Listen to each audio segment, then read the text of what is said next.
Chapter 494. Konoha's tyranny really lives up to its reputation. Grand Duke William turned his head to look at Rog, who was not even a fraction of his age, with a faint smile on his face. This is also something that can't be helped.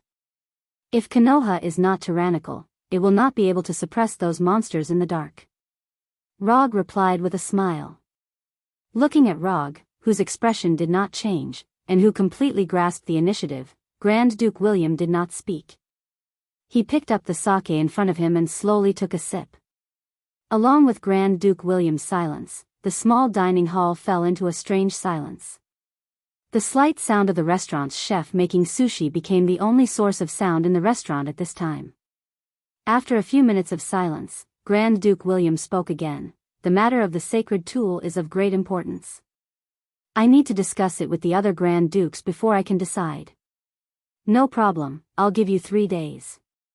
After saying that, Rog directly got up and left this famous top-notch Japanese restaurant on the west coast, without any intention of tasting the sushi. When Rog's figure disappeared from the restaurant, Grand Duke William, who had a pleasant expression just now, immediately changed his expression. His expression was as cold as an iceberg in Antarctica that has not melted for thousands of years. Inform the other clans, let them bring the elites of their clans over, the peace talks have failed. Grand Duke William, who was sitting in the chair, did not get up, as if he was giving orders to the air. Then, he raised the wine glass in front of him again and drank the sake in it. The moment he put down the wine glass, his figure also disappeared strangely from the restaurant like a chalk painting being erased. After returning to the Bentley SUV driven by Bran, Rog took out his mobile phone and sent a message to the Punisher at Konoha's headquarters. In 3 days, bring the Abomination and the Red Tank, as well as 10 teams of special forces to Los Angeles. The weapons will be specially made for vampires. After sending the message, he said to Bran, go to the factory in the suburbs. After saying that, he directly closed his eyes and began to empty his mind. Although Grand Duke William said that he wanted to discuss with the other Grand Dukes, his real subtext was that there was no room for discussion on this matter. Rog understood what he meant and gave him 3 days to do so. These 3 days did not refer to waiting for them for 3 days. Instead, it referred to using their fists to do the talking after 3 days. 3 days later, Konoha and the Wolf Clan won, and the Blood Clan handed over the sacred weapon. Similarly, if the Blood Race wins, Konoha and the Wolves won't interfere with the Blood Race's plan. This was a plan that was not explicitly stated, but both sides agreed to. After driving for about 20 minutes, Bran arrived at an abandoned suburban factory. Because Fenrir was not suitable to appear in the city, Rog let him stay in the suburbs and gave him the task of reorganizing the werewolves. Although Fenrir was only a magic wolf, he was born in Asgard and accompanied the goddess of death on her expedition to the 9 realms. Fenrir definitely couldn't handle government affairs. However, it was not difficult for him to reorganize the Wolf Clan into an army. Although only 2 days had passed, these werewolves initially had the appearance of an army under the training of Fenrir's fangs and claws. After entering the factory that had been abandoned for many years, Rog saw the 4 alpha wolf kings that he had just seen this morning near Fenrir. I have reached an agreement with the Duke of the Brook clan. After 3 days, there will be a decisive battle between the Wolf Clan and the Blood Clan. Of course, some people from Konoha will also participate in the battle, but the main ones will be your Wolf Clan and the Blood Clan. Don't you Wolf Clan want to rise? Now the opportunity is here. As long as you can defeat the Blood Clan this time, you can join Konoha and completely get rid of the Blood Clan's pursuit. This time, I want all your Alpha Wolf Clan to participate in the battle. I don't care where these Alpha Wolf Clan are. After 3 days, I want to see them here. As for these Beta Wolf Clan and Omega Wolf Clan, they can leave now.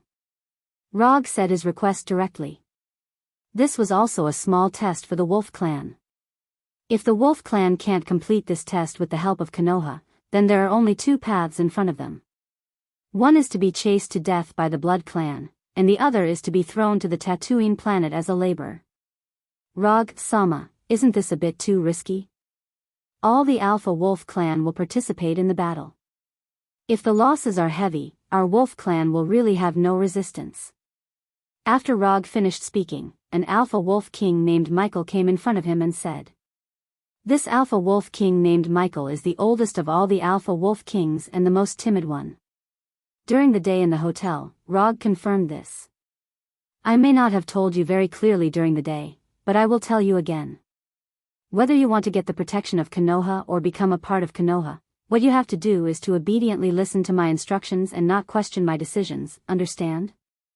Rog glanced at Michael and said with a blank expression, "That's true, but in case." Michael still wanted to explain something, but before he could speak, he saw a silver-white arc across in front of him. In the next second, his vision turned upside down. He saw the upside-down night sky and earth, saw Rog and Fenrir spinning, and saw his own body without a head. Lightning release. Thunderbolt sword draw. Rog didn't intend to continue listening to Michael's nonsense and directly ended his life with Thunderbolt sword draw. It wasn't until Michael's head rolled a few times on the ground that Rog removed the Thunderbolt sword in his right hand. "Now, does anyone have any questions?" Rog didn't look at the dead Michael and looked at the remaining 3 alpha wolf kings. "No. None at all. We will definitely support Rog Sama's decision." Looking at the 3 alpha wolf kings who were obedient like pet dogs, Rog sighed helplessly. "Bran, from now on, Henry and Michael's position as alpha wolf belongs to you." Bran was chosen by Henry and personally guided by him, which meant that Bran was definitely outstanding. Although Rog hadn't discovered Bran's strengths yet, he didn't mind giving this little guy a chance in advance. 3 days passed in the blink of an eye. After Fenrir's training, the 1,000 over alpha wolf kings that appeared in front of Rog finally had the aura of an elite warrior. In the hierarchy of the wolf clan, the alpha wolf kings were in existence that corresponded to the vampire marquis. But in reality, the strength of these alpha wolf kings was far from being comparable to the vampire marquis, and they were even inferior to the vampire earl. The vampire clan had strict criteria for the vampire marquis. Vampires that weren't strong enough couldn't be promoted to the marquis until they died. The wolf clan was much more casual. As long as they had a small group of 4 or 5 people that belonged to them, they could be called alpha wolf kings. The alpha wolf kings that were judged by this criteria were naturally far from being comparable to the vampire marquis. At present, there were only 8 clans left in the vampire clan, and there were only 8 Grand Dukes. As a marquis that was second only to the Grand Duke, there would be no more than 50 of them. This was still an ideal situation. If the vampire clan's criteria for promotion were more stringent, the marquis of the 8 clans may not even add up to 30 people. "You are being chased by the vampire clan. I don't need to tell you how embarrassed you are. You like to be a stray dog, that's your own business, but Konoha never raises trash. If you want Konoha to protect you, you have to show the value of Konoha's protection. The opportunity is now in front of you. Whether you can seize the opportunity or not, it depends on you." Before departure, Rog made a pre-war mobilization to these wolf kings that had nothing to do with hot-bloodedness. Then, he didn't care about what these alpha wolf kings would think. He jumped directly on Fenrir's back and rode Fenrir out of the abandoned factory. Behind Fenrir were the Punisher, Abomination, and Red Tank. Behind them were fully armed 60 members of Konoha's special forces. Bran, who had just become the alpha wolf king for a few days, glanced at the murderous Konoha special forces and turned to look at the alpha wolf behind him. It wasn't until now that Bran finally understood why Konoha, with few combatants, could make many unruly underground organizations obediently abide by Konoha's rules. Obviously, they were just a group of humans, but they had a fiercer momentum than the wolf kings. What shocked Bran even more was the fearless posture shown by every Konoha Special Forces member. Although the opponent they were going to face next was the famous vampire in the Dark World, Bran didn't see the slightest fear in these Special Forces members. It felt like the enemy they were going to face next was not a vampire, but a group of street punks. Compared to the alpha werewolf behind him, Bran finally understood what Henry had been saying all the time. The backbone of the wolf clan was broken by the vampire. Glancing at the 3 wolf kings around him and the alpha wolf behind him with a heavy heart, Bran didn't say anything and silently followed behind the Special Forces members. When Bran followed the Special Forces member without saying a word, the other 3 wolf kings looked at each other and followed as well. During the day, Grand Duke William sent a letter of challenge with the time and place written on it. Grand Duke William didn't say anything about the tactics, nor did he say any superfluous nonsense, he just wrote the time and place on it. The only interesting thing was the signature of the letter of challenge. The 13 vampire clans. Grand Duke William didn't use his own name, nor the name of the 8 vampire clans, but the name of the 13 vampire clans. Signing in the name of the 13 vampire clans means that in the eyes of the vampire clans, this is the ultimate battle for the future of the clan. Chapter 495. There was a crescent moon, a gentle breeze, and everything was quiet. Before the appointed time, Rog, who was riding on Fenrir's back, brought the werewolves to the appointed location. After looking up at the night sky, he set his eyes on Grand Duke William and the others in the distance. Similar to the werewolves, there were not many vampires who came this time. There were only a little over 1,000 of them. Although not many blood breeds had come this time, the blood breeds that were present were all elites of the blood breeds without exception. There were more than 200 of them whose life force was not weaker than vampire Count Jacob and Alexander. However, at this time, only a few people, including Grand Duke William, attracted Rog's attention. Through Chakra's perception, he confirmed the identities of the 7 people beside Grand Duke William. Vampire dukes.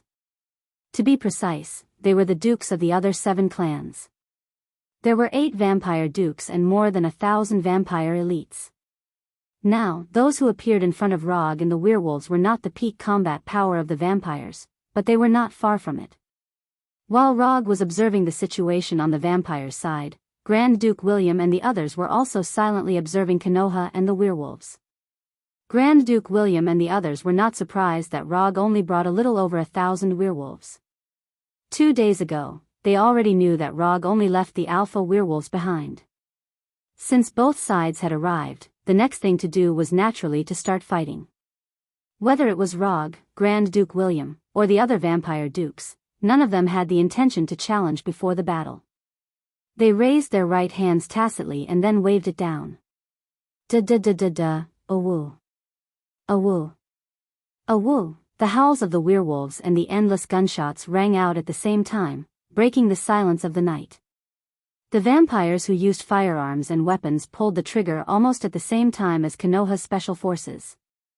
The ultraviolet bullets aimed at the vampires and the silver bullets aimed at the werewolves suddenly flew toward each other like rain. At the moment when the gunshots sounded, the werewolves behind Konoha's special force members quickly turned into wolves, and then like real beasts, they ran towards the vampire in the distance. The werewolves charged forward, and the vampires on the other side also started to cast black magic that was extremely unique to the blood race. Bats soared into the sky one after another, and the vampires disappeared one after another like shadows. The crimson light of magic continued to shine, lava-like fireballs, blood-red lightning, scarlet tornadoes. It was as if the vampires were performing a fireworks show as they threw out the spells in their hands one by one. The silver bullets and magic created a net of death in front of the charging werewolves, crazily harvesting their flesh and lives. "You too, go and help them," Rog said to the Abomination and Red Tank as he watched the werewolves fall one by one. "No problem." The Red Tank's reply was as concise as ever. As for the Abomination's reply, it was becoming more and more Chinibu. "My fists are thirsty for blood." The Abomination and the Red Tank rushed out like 2 heavy trucks out of control, and rushed straight to the vampire's position. With their completely unreasonable physique, the Abomination and the Red Tank were like 2 sharp knives that pierced through the vampire's line of defense, and directly crashed into the vampire's position. With the Abomination and the Red Tank opening the way, the werewolves who were desperately charging finally rushed through this critical distance, and the battle became the close combat that they were best at. As the werewolves continued to rush into the vampire's position, the sound of gunshots from the vampire's side became more and more sparse, and the large-scale attack magic almost completely disappeared. When the werewolves rushed out, Rog patted Fenrir's back and said softly, "You go and play." After that, he jumped down from Fenrir's back and jumped to the Punisher's side. "Awoo." After a long howl to the sky, Fenrir, with his amazing body size, rushed toward the vampires on the opposite side. However, before he rushed into the vampire's position, he was stopped by a dozen vampires. Blood Race Marquis. The vampires who came to stop Fenrir were all Marquis. After joining Konoha, Fenrir didn't participate in any battle, and he didn't even show up much. But even so, the vampires still didn't dare to underestimate Fenrir. The werewolves and vampires fought in full swing, and they didn't stop until they died. The highest combat power on both sides, at this time, chose to watch the battle instead of participating in it. Rog didn't make a move, nor did Grand Duke William and the other 8 dukes. They were like chess players, quietly watching the chess pieces kill each other. You command the special forces, let them provide long-range support, don't go up and fight the vampires. After watching the battle for more than 10 minutes, Rog turned to the Punisher and said, "No problem, I will never let any of the special forces die here." After hearing the Punisher's answer, Rog, wearing black casual clothes, walked toward the werewolves and vampires. At the moment he stepped out, Grand Duke William and others also moved. The plan of the vampires was simple. The 8 dukes were responsible for holding back Rog, while Fenrir, Red Abomination, Tank, and the alpha werewolves were dealt with by the Marquis. As for the other werewolves, the Count led the other elites to deal with them. Although the fertility of the vampires was far less than that of the werewolves, their individual strength was far stronger than the werewolves. As long as the 8 dukes could hold back Rog, the victory would only belong to the vampires. There was no problem with the arrangement of the vampires. If Rog was on the side of the vampires, he would make a similar arrangement. However, a plan was just a plan. The comparison of strength on the surface couldn't determine the real victory or defeat. If you want to know what the final result is, you will know after the battle. Rog hadn't gone far when Grand Duke William and others came in front of him and stopped him. "The battle over there is not suitable for an existence like you." Grand Duke William looked at Rog and said in a calm tone. In gaming terms, there is a term called exploding fish. It means that high-level gamers maliciously bully low-level gamers. In the past, I also hated these exploding fish players. But later on, I understood a principle. That is, in esports, being weak is the original sin. As soon as he finished speaking, Rog's figure disappeared in front of Grand Duke William and the others. Lightning body blink. Lightning sword slash. A silver-white arc instantly appeared in front of Grand Duke William. Grand Duke William didn't expect Rog to attack just like that. What surprised him even more was that Rog's speed was faster than he had imagined. Vampires were dark creatures with high agility and speed. However, compared to Rog, their speed talent was not worth mentioning. Even Grand Duke William, who was a duke, couldn't completely react. The katana, which was completely formed by lightning, slashed across Grand Duke William's neck as easily as cutting through a ripe watermelon. However, no blood splattered from the neck that was slashed by the lightning sword, nor was there a head that flew high into the air. There was only a group of black bats that were fluttering chaotically. Bat incarnation. The moment the lightning sword was about to slash him, Grand Duke William instantly transformed into hundreds of bats and dodged Rog's lightning sword. Rog wasn't surprised that Grand Duke William was able to dodge his lightning sword slash. If the blood race's dukes were so easily beheaded, the blood race would have long gone extinct in the long river of history. The moment Grand Duke William used his bat incarnation to dodge Rog's attack, the other 7 blood race dukes didn't stay idle and attacked Rog. Scarlet Whip. Blood Blade. Death Claw. It was unknown whether it was because of tacit understanding or because they had discussed beforehand, but the 7 blood race dukes didn't engage in close combat with Rog. Instead, they cast magic at the same time. The casting speed of these 7 blood race dukes couldn't be considered slow, but Rog's casting speed wasn't slow either. Wood release, wooden spindle wall. Clang clang clang, a curved circular wall instantly appeared and completely enveloped Rog, who was wielding the lightning sword, while blocking the magic attacks of the 7 blood race dukes. Although the wooden wall was a circular arch made of wood, in terms of defensive power, the wooden spindle wall's defensive power was not inferior to ordinary steel. While casting the wooden spindle wall to block the magic attacks of the 7 blood race dukes, Rog removed the lightning sword in his right hand and used the wind release ninjutsu that he rarely used. Wind release, tornado hurricane. What had been a gentle breeze suddenly turned into a gigantic tornado. Like a natural disaster, it engulfed the 7 vampire dukes who had just cast their spells. The gigantic tornado struck the 7 vampire dukes in the blink of an eye, sweeping them into the sky and twisting their bodies wildly. If other vampires were hit by the tornado, they would definitely be twisted into fried dough twists even if they didn't die. However, as one of the top existences in the blood race, the means of the blood race dukes were far from what other vampires could compare to. In the midst of the howling tornado, it was unrealistic to transform into a bat because no bat could escape from such a tornado. Shadow leap. Moonlight flash. Moonlight transformation.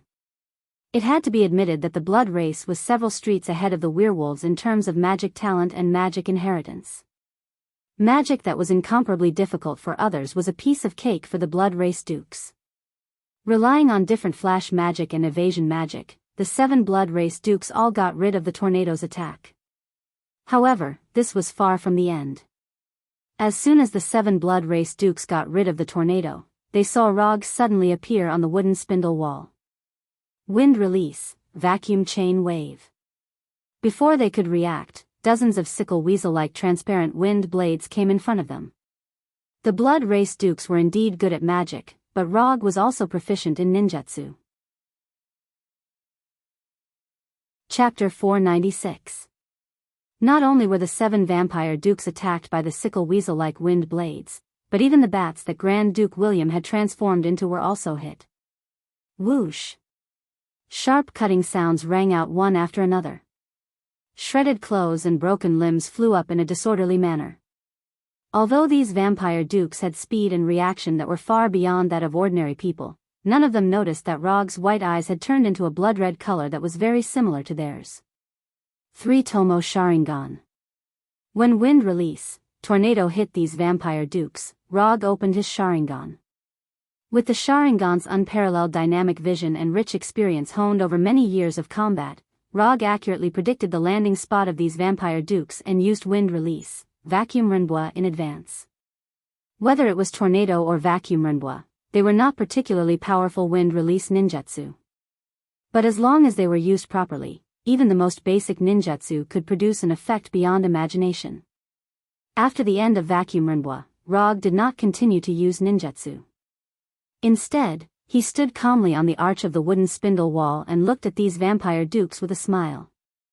Although the sickle weasel-like wind blades did not cause fatal damage to them, they seriously destroyed their image. The damage was not high, but it was extremely insulting.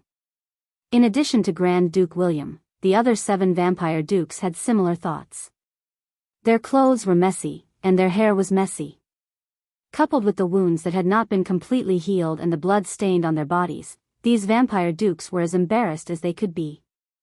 Looking at their current image, rather than the legendary noble vampires, it was better to say that they were special lovers who had just experienced a forbidden party. Although their image was a bit embarrassing, these vampire dukes were old monsters who had lived for who knows how many years. They quickly adjusted their state of mind and recovered from their injuries. As for the damaged clothes, they could do nothing about it. After all, not everyone could repair their clothes directly with energy like Gila.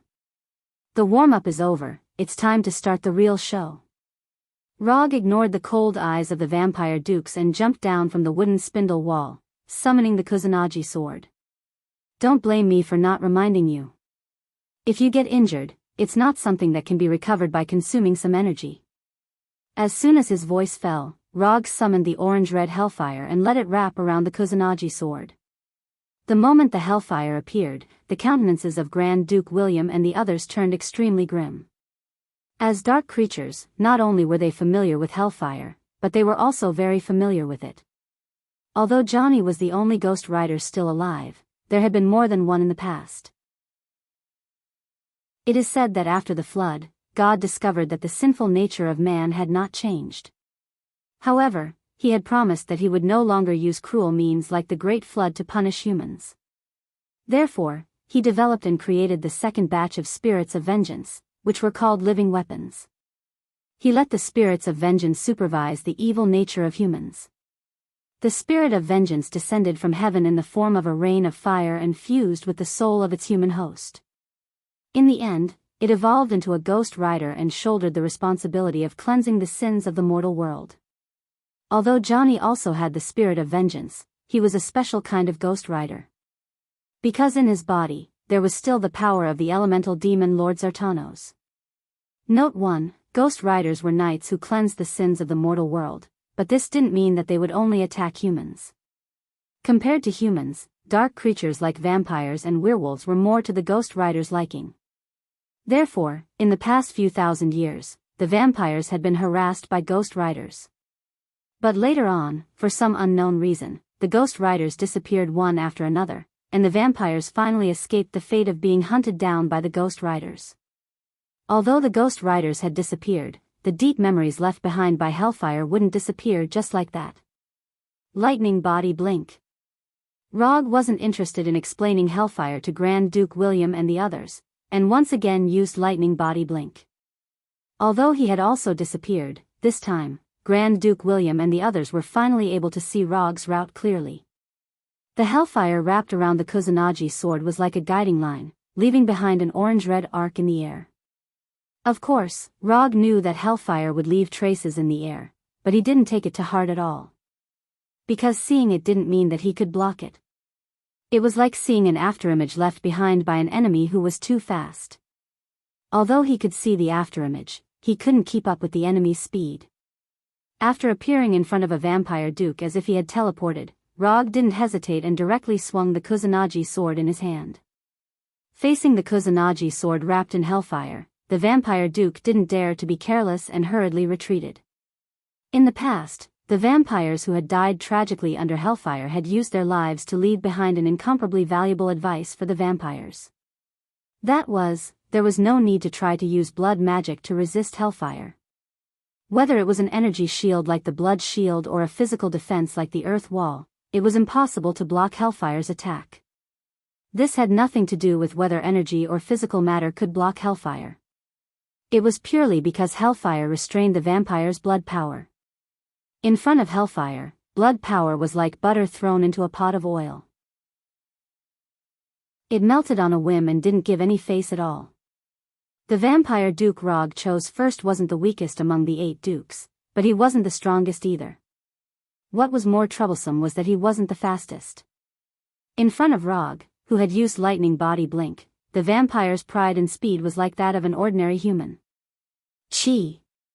The vampire duke, who had just recovered his right arm, didn't even take a few steps back before Rog's Kusanagi sword slashed across his neck like the Grim Reaper's scythe. As the top fighting force of the vampires, Duke-level vampires would never be burned to ashes again. Even if they were hit in the heart by an ultraviolet bullet or directly exposed to the sun, they wouldn't be reduced to ashes. However, at this moment, the vampire duke whose head had been chopped off by Logue's sword quickly burned into a pile of black ashes, just like the lowest level of vampires. With a fatal attack and the burning effect of Hellfire, Rog let the vampire duke die in the same miserable way as a low-level vampire.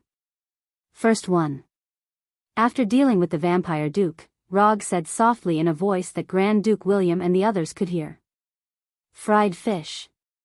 This was the game term he had explained to Grand Duke William and the others just now.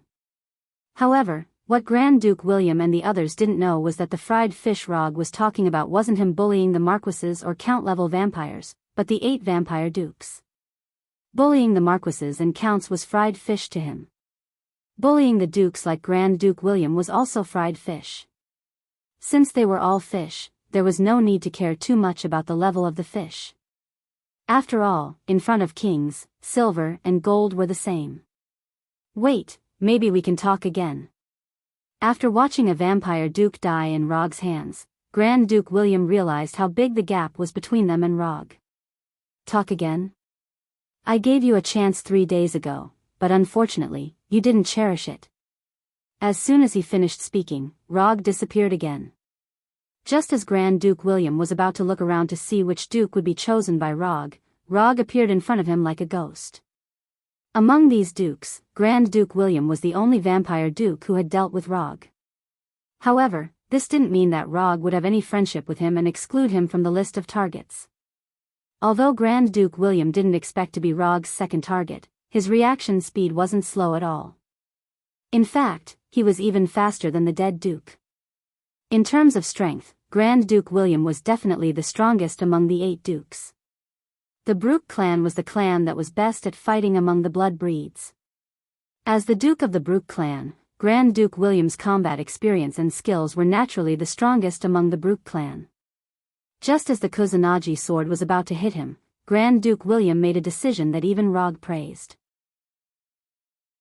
Grand Duke William didn't choose to retreat or dodge.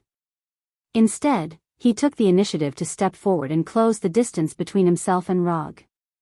One had to admit that Grand Duke William's idea was very creative and effective. In terms of combat, the Kusanagi sword was definitely a close combat weapon. However, this didn't mean that the Kusanagi sword would be perfect in close combat.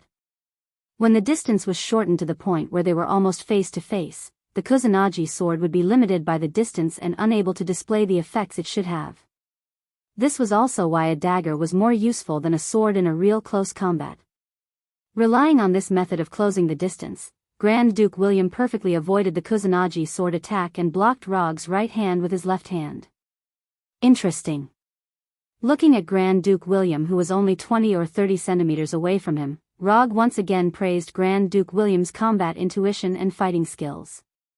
After his right hand was blocked by Grand Duke William, Rog didn't hesitate and made a move that was also beyond Grand Duke William's expectations. He took the initiative to let go of his right hand and gave up the Kusanagi sword. The moment Rog let go of his right hand, Grand Duke William realized that something was wrong. But at this time, he didn't have time to change his tactics. Grand Duke William's left hand blocked Rog's right hand, while his right hand was like a sharp claw that grabbed Rog's neck. Just as Grand Duke William's right claw was about to grab Rog's neck, Rog's left hand hit his right wrist first and pushed his right hand away. Playing close combat in front of a ninja who had mastered Gentle Fist, 8 trigrams 64 palms, Rog didn't know for a moment whether to praise Grand Duke William's courage or arrogance. Chapter 497. If Rog were Grand Duke William, he would definitely not choose to continue attacking at this time. Instead, he would seize the rare opportunity to cast magic or directly retreat with speed. In a battle, one must always be cautious to avoid suddenly losing one's life. In the face of an opponent who was extremely good at close combat and whose trump cards were unknown, close combat sometimes not only did not bring about an advantage, but it could also easily become the key to a complete defeat. Thoughts flashed through his mind, but Rog's hand movements did not slow down in the slightest. Byakugan, open. Under Grand Duke William's gaze, Rog's Sharingan disappeared and was replaced by the Byakugan, which had blue veins popping out beside his eyes. Soft fist technique, 8 trigrams 64 palms. Before Grand Duke William could fully react, Rog's left hand turned into a fist and hit a key acupoint on his chest. Of course, it was impossible for a vampire to have the chakra meridian system, and there were no so-called acupoints. The key acupoint that Rog had hit was actually an important energy node on Grand Duke William's body. However, in order to be more in line with the style of soft fist, he called all these energy nodes on the enemy's body acupoints. When the first palm of the 8 trigrams 64 palms hit Grand Duke William, the initiative of the battle completely fell into Rog's hands. Compared with other physical arts, the 8 trigrams 64 palms was a set of slightly cumbersome fist techniques, and the time to perform it was also longer. If it were other physical arts moves, this kind of continuous attack time of 2 or 3 seconds would be easy for the opponent to seize the opportunity to counterattack. The time to perform the 8 trigrams 64 palms was indeed a little longer than other physical arts moves, but this did not mean that it was easy to interrupt. If the 8 trigrams 64 palms were so easy to break, it would not have become the secret technique of the Hyuga clan. As long as the enemy could always be controlled in the rhythm of their attacks, it did not matter if the time to perform it was a little longer. In Rog's vision at this time, he and Grand Duke William were in an illusory 8 trigrams array, an 8 trigrams array that belonged to the 8 trigrams 64 palms. 16 palms. In the next second after hitting Grand Duke William's first palm, Rog's hand struck out 15 palms consecutively at a speed that surpassed the limits of what one could capture with their eyes, completing the first stage of the 64 8 trigrams palms. The first stage of the 16 palms did not focus on actual destructive power. As the opening move of a combo, the first 16 palms were mainly used to further restrict and deprive the opponent of the ability to resist. After the 16 critical acupoints were sealed, Grand Duke William discovered that the power of blood that he could control as easily as his own arm had suddenly become boundlessly sticky, like a ball of sticky paste. Almost at the same time that he noticed the abnormality in the power of blood, Rog struck out the next 32 palms. At this moment, not only did Grand Duke William sense the abnormality in his blood power, but he also sensed the abnormality in his body. At this moment, he was like a marionette who had completely lost the right to move his body freely. Before he could figure out what was going on, Rog had completed all 64 palms of the 8 trigrams. It was as if the power of his blood had been sealed. Intense pain spread from his body as he lost control of his body. Grand Duke William had planned to rely on close combat to obtain victory, but the development of the situation had completely gone against his plan. After finishing all 64 palms of the 8 trigrams, Rog could have ended the attack. However, he did not do so. The light blue chakra enveloped his right palm like a flame, causing it to emit a dazzling light like the sun. Then, he used his right palm, which contained the terrifying power of chakra, to heavily strike Grand Duke William, who no longer had any power to fight back.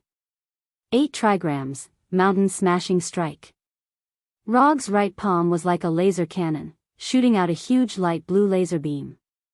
It instantly sent Grand Duke William, who had been temporarily airborne due to the 64 palms of the 8 trigrams, flying. Boom! Grand Duke William, who had been hit by the 8 trigrams, mountain smashing strike, flew backward like a cannonball. He could not help but spit out a mouthful of blood as he crashed into one thick tree after another behind him. Rog's palm not only sent Grand Duke William flying over 100 meters, but it also left a ditch that was more than 2 meters wide and dozens of meters long on the ground. Was this guy still human? After witnessing the scene of Rog violently beating up Grand Duke William from the VIP seats, the same thought appeared in the minds of the remaining 6 blood breed dukes. In the blood breed's view, humans had always been fragile creatures that were like food. They knew that there were some existences among humans that were called monsters. However, they had never imagined that Grand Duke William, who was the strongest in the blood breed, would be as weak as a baby in front of Rog. At this moment, they finally understood why Rog had called the first round of fighting a warm-up. After sending Grand Duke William flying, Rog immediately turned around and looked at the remaining 6 blood breed dukes with shining eyes. "Don't say that I bullied you. Come at me together." As he spoke, he deliberately hooked his finger at the dukes, as if to say, "Come over quickly." However, the 6 blood breed dukes did not attack him as he had expected. Instead, they retreated a distance with great tacit understanding and shook their heads at the same time. Weren't these guys a little too cowardly? Wasn't Grand Duke William still alive? At the final stage of the mountain smash, Rog intentionally held back some of his strength and controlled the power of the mountain smash to the extent that it could only severely injure Grand Duke William but not kill him. At the beginning, he did have the intention of killing a few blood breed dukes to let these dukes, who had seriously broken away from the bottom of the hierarchy, understand the threat of death. However, he changed his mind when he used the 64 palms of the 8 trigrams to attack Grand Duke William. He did not care what tricks these blood breed dukes could play, but he was curious whether they could rescue Cain from the seal. Cain, the ancestor of the blood breed, was the 3rd human in the myths and legends. Of course, this myth referred to the legend of God and heaven. The myths of other civilizations would not admit this. For example, Wuxia myths and Norse myths. Just as he was about to give up on communicating and use his fists to persuade the remaining 6 blood breed dukes, Grand Duke William's voice sounded from afar. "Don't make things difficult for them. Even if you continue to attack them, they will only think about how to escape and not fight to the death with you. Grand Duke William's words could be said to have given the 6 dukes a hard slap in the face. However, not only did the 6 dukes not express any dissatisfaction, but they also nodded in agreement. F***CK. Looking at the 6 blood-breed dukes who had completely lost their will to fight, Rog cursed in his heart. After standing in place and waiting for nearly half a minute, Grand Duke William, who had been sent flying, finally returned in front of Rog. At this moment, Grand Duke William no longer had the demeanor of an aristocrat. His expensive, custom-made clothes had completely become beggar's clothes. We admit defeat. The 8 sacred weapons will be sent to the hotel tomorrow morning. Without any discussion with the other 6 dukes, Grand Duke William immediately decided to admit defeat and hand over the sacred weapons. From the perspective of the clans, Grand Duke William did not have the right to decide the sacred weapons of the other clans. However, the 6 dukes of the other clans had tacitly agreed with Grand Duke William's decision. It seems that they should not address you as Grand Duke, but as Your Majesty. Although Grand Duke William was only a duke, from his current performance, he was no different from the king of the blood breeds. The title of Your Majesty is not something that I can bear. Grand Duke William knew what Rog meant and immediately denied Rog's words. I hope to see the remaining 8 sacred weapons before noon tomorrow. For Rog, it was not difficult to completely kill Grand Duke William and the others. However, this would increase the difficulty of obtaining the 8 sacred weapons, and he might even fail. After thinking seriously for a few seconds, he accepted Grand Duke William's suggestion to admit defeat. However, just as Grand Duke William was about to ask the other blood breeds to stop, Rog immediately stopped him. Let them continue fighting. I'll ask the people from Konoha to stop, and you can ask the marquises to stop as well. Although Rog did not say it clearly, Grand Duke William immediately understood his intentions. He wanted the blood breeds to use their lives to train the werewolves. Although this would lead to a large number of deaths, Grand Duke William finally agreed to Rog's request. Under Grand Duke William's signal, the blood breeds who besieged Fenrir, Abomination, and the others immediately withdrew from the battlefield and looked at Grand Duke William with a puzzled expression. Fenrir and the others also noticed that something was wrong, but before they had time to show their skills, they received Rog's order to retreat. At the same time, the Punishers and the Special Forces also stopped attacking. This battle between the blood breeds and the werewolves, after some unexpected factors, finally returned to its original state. Aren't you afraid that all the werewolves will die here? Although the blood breeds withdrew from the battle, the blood breeds still had the advantage, and the number of deaths was far less than the werewolves. If they die, it can only mean that they are not suitable to join Konoha. Rog answered calmly, as if he was stating a fact that everyone knew. It's no wonder that Konoha can become a frightening fighting organization. With a director like you, how can Konoha be weak? Grand Duke William thought that Rog only accepted these werewolves for the sake of the blood breed's sacred tool and sympathized with the tragic experience of the werewolves. Now it seems that his guess was wrong from the beginning. No, you think too much. I didn't make Konoha cold-blooded. I just told them that if they were bullied, then they should double back. Of course, in this process, I also contributed some insignificant help. Rog didn't think that Konoha could have its current reputation because of him. He just gave Konoha's people weapons and put forward some of his own opinions. As for those records, they were fought by the superheroes like the Punishers and Konoha's special forces. Chapter 498. When Roger had used the 8 trigrams, Mountain Crushing Strike, which had the visual effect of a laser cannon, to send Grand Duke William flying, the werewolves had thought that they would soon welcome the dawn of victory. However, within a few minutes, they found that things were developing in a direction they didn't expect at all. Fenrir, the king of the werewolves, who they just recognized, withdrew from the battle, and the Red Tank, who helped them open the way for the charge, also withdrew from the battle. Even Konoha's special forces, who were remotely assisting them in the rear, also withdrew from the battle. Although the werewolves were not a race known for their IQ, it didn't mean that they were idiots with developed limbs and no brains. In particular, the the werewolves present were basically all alpha werewolves. Among the beta werewolves or omega werewolves, there may be some completely brainless idiots. But the alpha werewolves who could become the leader of a small group would never be brainless. If they didn't even have this most basic thinking ability, they couldn't become alpha werewolves. If it was only Fenrir and others who withdrew from the battle, these werewolves may not be able to guess Rog's plan in a short time. But after seeing that the marquises who attacked Fenrir and others also withdrew from the battle, they quickly understood. If they want to win, they can only rely on themselves. Although Konoha's practice of abandoning them without saying a word made these werewolves feel a little dissatisfied, they were also very clear about their current situation. It was impossible to resist Konoha. It was impossible to resist Konoha in this life. These werewolves didn't forget that the alpha werewolf king Michael only asked half a question, and his head was cut off by Rog. Even the alpha werewolf king had no power to fight back. Of course, they, the lower alpha werewolves, would have no chance. Although the marquises of the kindred withdrew from the battle, under the leadership of those counts, the werewolves slowly fell into a disadvantageous position and lost the initiative of the battle little by little. If it weren't for the presence of the 3 alpha werewolves, the werewolves would only be defeated faster and more miserably.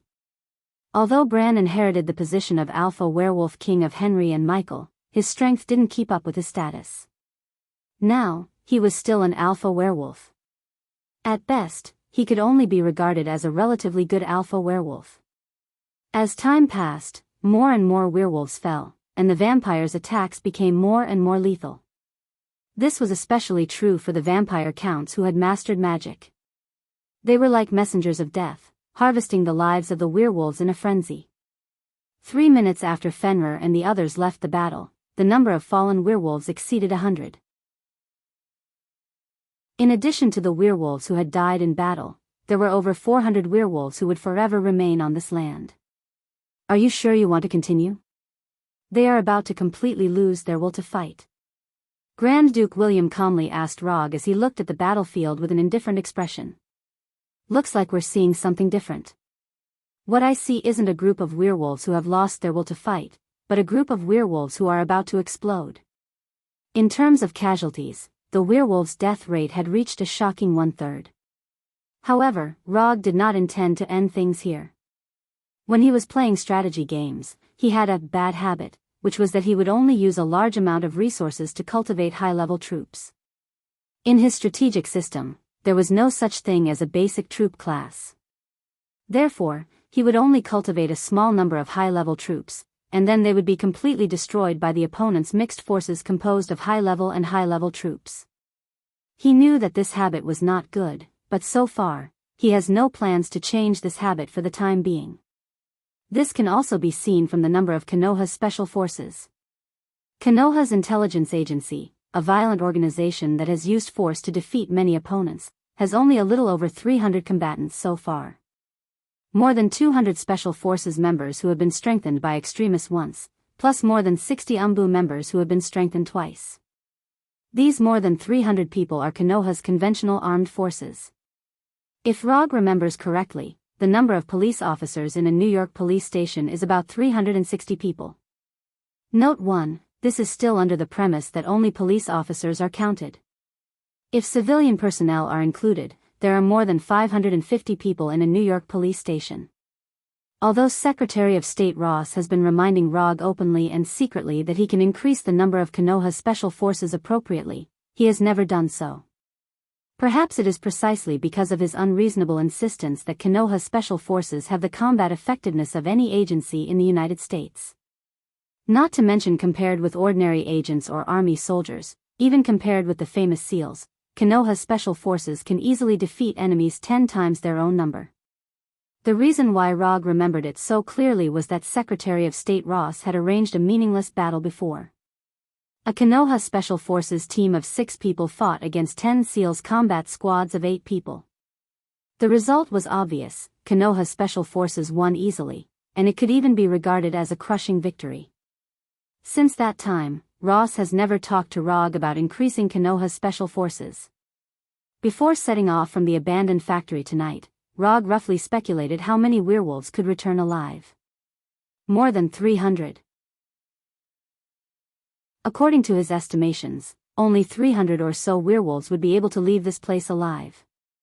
Of course, whether his estimation is correct or not depends on when these werewolves will awaken. Apart from magic factors, the werewolf's physique is actually not worse than vampires. But the life of escape has made these werewolves instinctively afraid of vampires. What Rog is doing now is to reawaken the wildness and blood of these werewolves. Aren't you afraid of vampires? Then I'll arrange a big fight between you and vampires. Whether you die like a coward with fear, fight to the end with blood, or leave with your head held high, it depends on your own ability. This approach is cruel, but it is the fastest way to awaken the blood and wildness of these werewolves.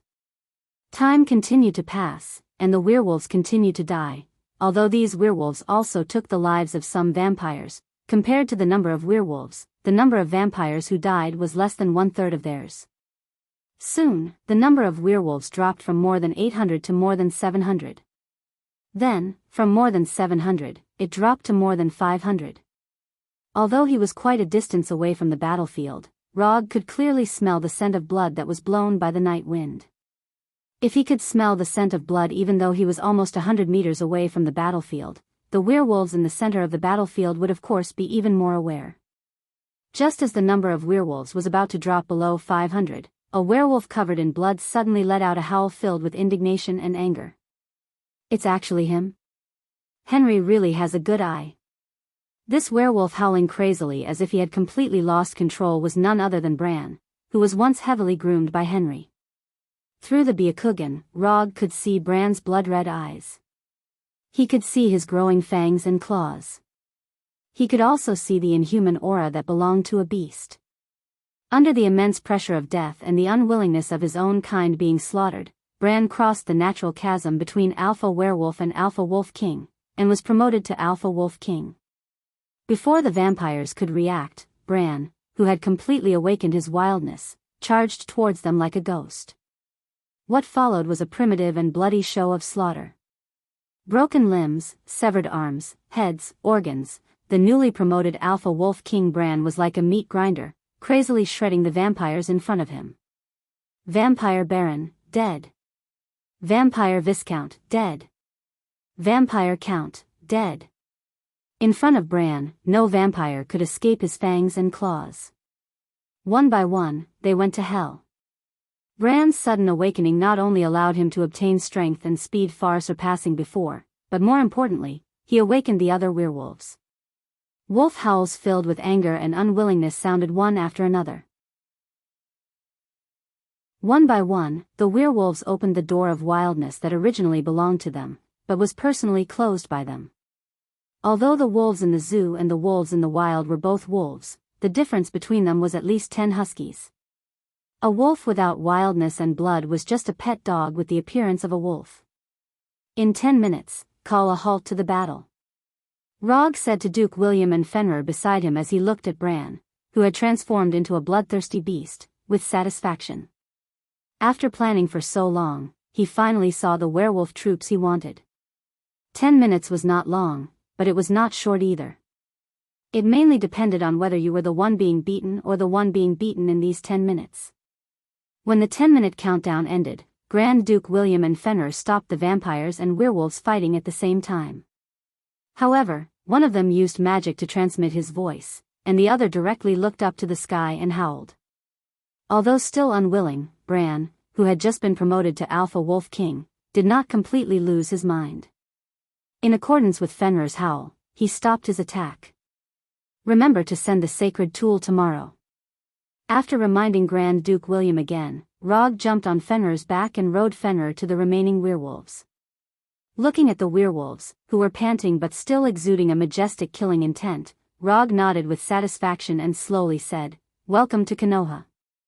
After hearing Rog's words, the werewolves looked up at him at the same time, and then issued the most uniform howl of the night. Awoo! After this battle, only 276 werewolves left alive, and more than 800 werewolves completely stayed here.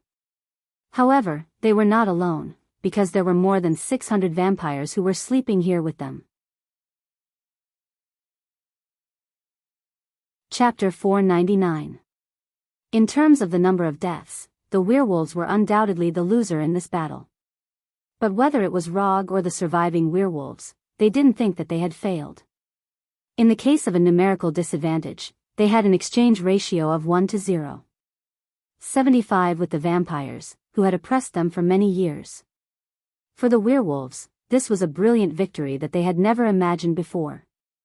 Although the number of dead alpha werewolves was indeed beyond their imagination, the surviving werewolves would no longer have any fear of vampires. Wasn't it just 4-3? This was not a problem at all for the werewolves, whose fertility was far superior to vampires. After the battle was over, Logue had the surviving werewolves hold a simple funeral for their fallen brethren. Then, he opened the portal back to Konoha's headquarters. Looking at the huge portal with a diameter of more than 10 meters, Bran and other werewolves pressed their right hand on their heart and saluted Rog. Under the leadership of the Punishers and other members of the Special Forces, the surviving 276 werewolves came to Konoha's headquarters, which was feared by the outside world like a tiger. When Fenrir and Xiao Hei, who were walking at the back, also entered the portal, Rog ended the portal magic that was extremely in line with Kamartaj's aesthetic style. Although the werewolf's recovery ability was good, in order to ensure that his werewolf troops would not decline due to some objective factors, Rog sent them to Konoha's headquarters for the first time. Konoha's headquarters had top-notch medical resources, which could give the werewolves the best treatment that had just experienced a bloody battle. Although the battle between the werewolves and the vampires was over, the smell of blood lingering on the grass did not dissipate for a long time. After looking around the battlefield, Rog used quantum transmission and returned to the 5-star suite of the Beverly Hills Hotel. Before getting the 8 sacred tools of the vampires, he would not leave Los Angeles for the time being.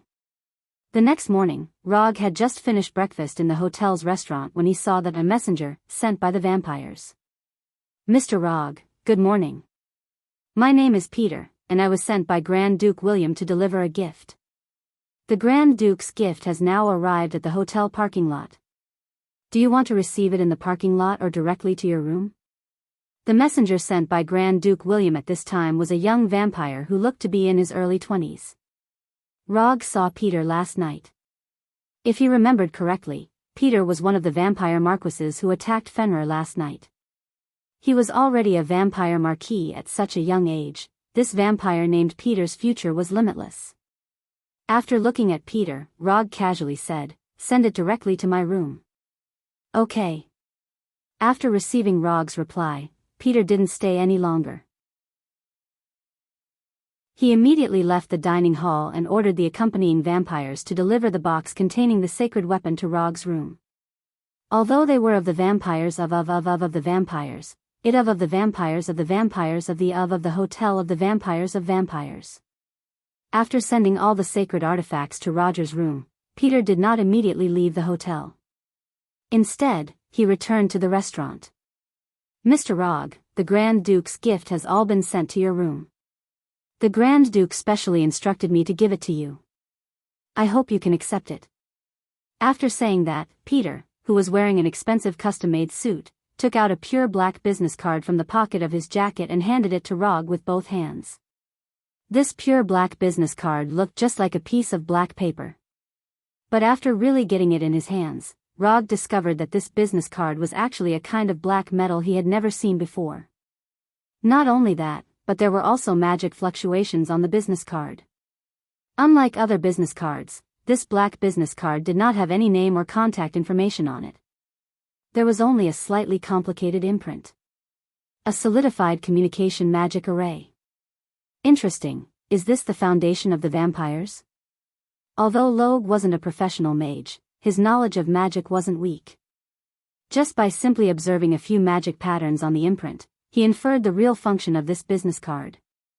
This was a communication magic array that could contact Grand Duke William at any time.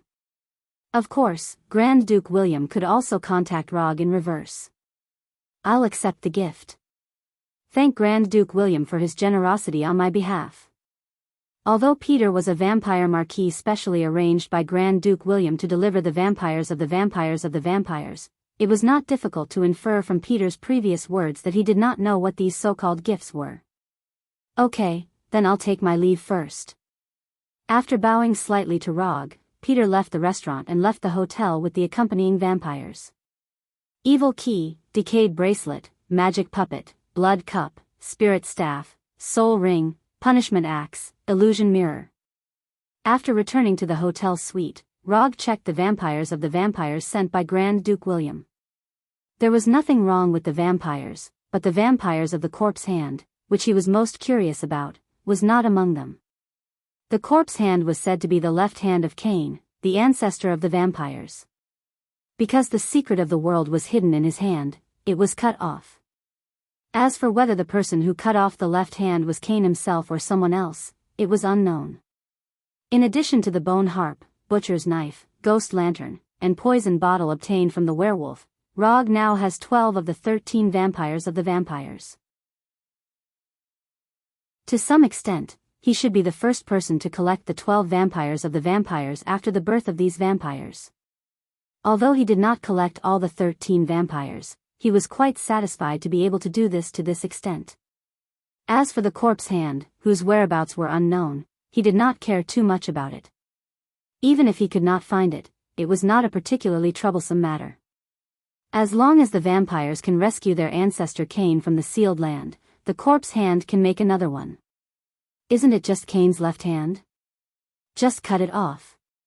With Cain's recovery ability, not to mention a left hand, even if he lost 10 left hands, he could grow them back. After playing with the 8 vampires sent by Peter, Rog threw them all into the summon scroll, and then used quantum transmission to return to the underground training room of Konoha's headquarters. As soon as the aurora-like brilliant light dissipated, he put his hands together and used an ability that he had not used for a long time. Inherent enchantment, Shikatsu Forest. In the blink of an eye, his private training room, which had an obvious modern style, had turned into a lush forest. Looking at this lush forest that he had once used to cultivate immortal mode and had even served as a logistics transit station, Rog took a deep breath and sighed with emotion. After ending the memories in his mind, he came to a wide open space and used a mokuton that he had just thought of a name. Mokuton, 3 rooms and 2 halls jutsu. As the chakra in his body continued to pour out, a building made entirely of wood appeared in front of him.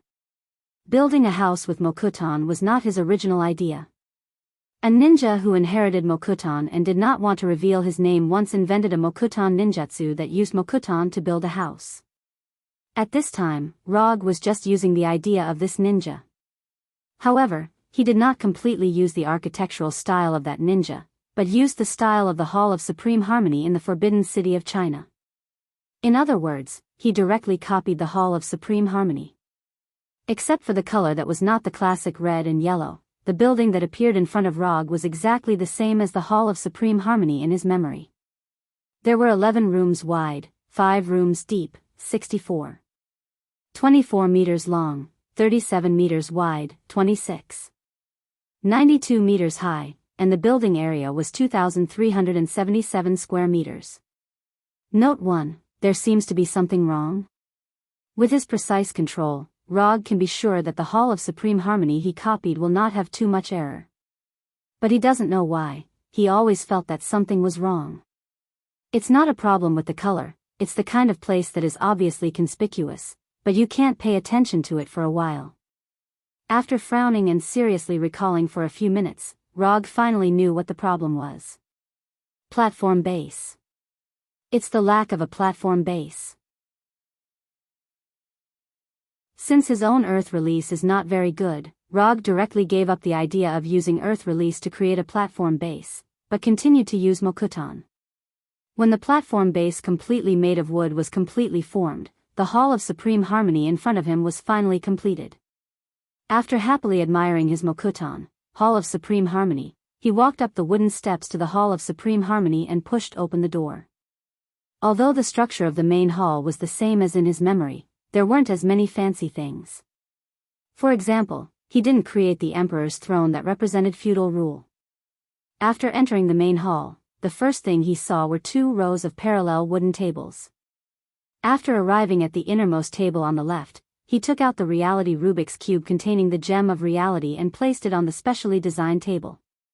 Then, he summoned the eternal fire from the psychic scroll and placed it on the first table on the right, opposite the reality Rubik's Cube.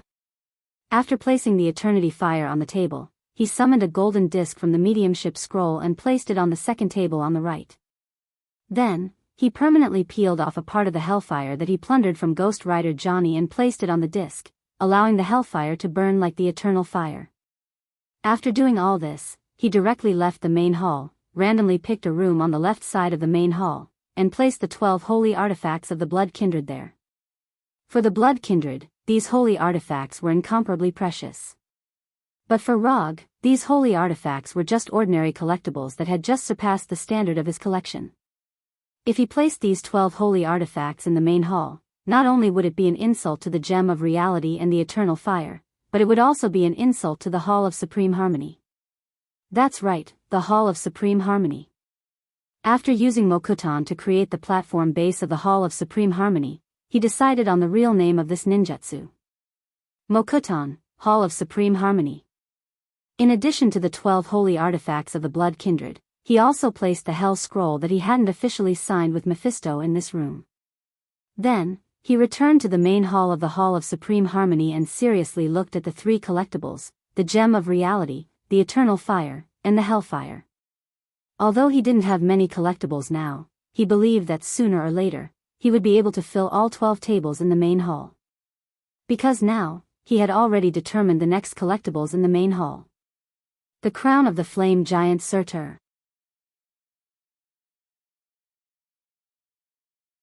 Chapter 500. Konoha Headquarters, Dr. Connor's Laboratory. Sir, this is all the research reports of Super Skrull. According to the advice you gave, we combined the research results of Super Skrull and successfully developed this combat glove called Endless Greed. Dr. Lizard, wearing a white coat, introduced it to Rog with excitement, and kept waving his arms like a conductor of an orchestra. Compared with Dr. Lizard Connors, who was almost crazy, Mr. Wonder Reed was much calmer. If it wasn't for the expression of, "I'm very powerful," that involuntarily appeared on his face, Rog would have thought that his heart really didn't fluctuate.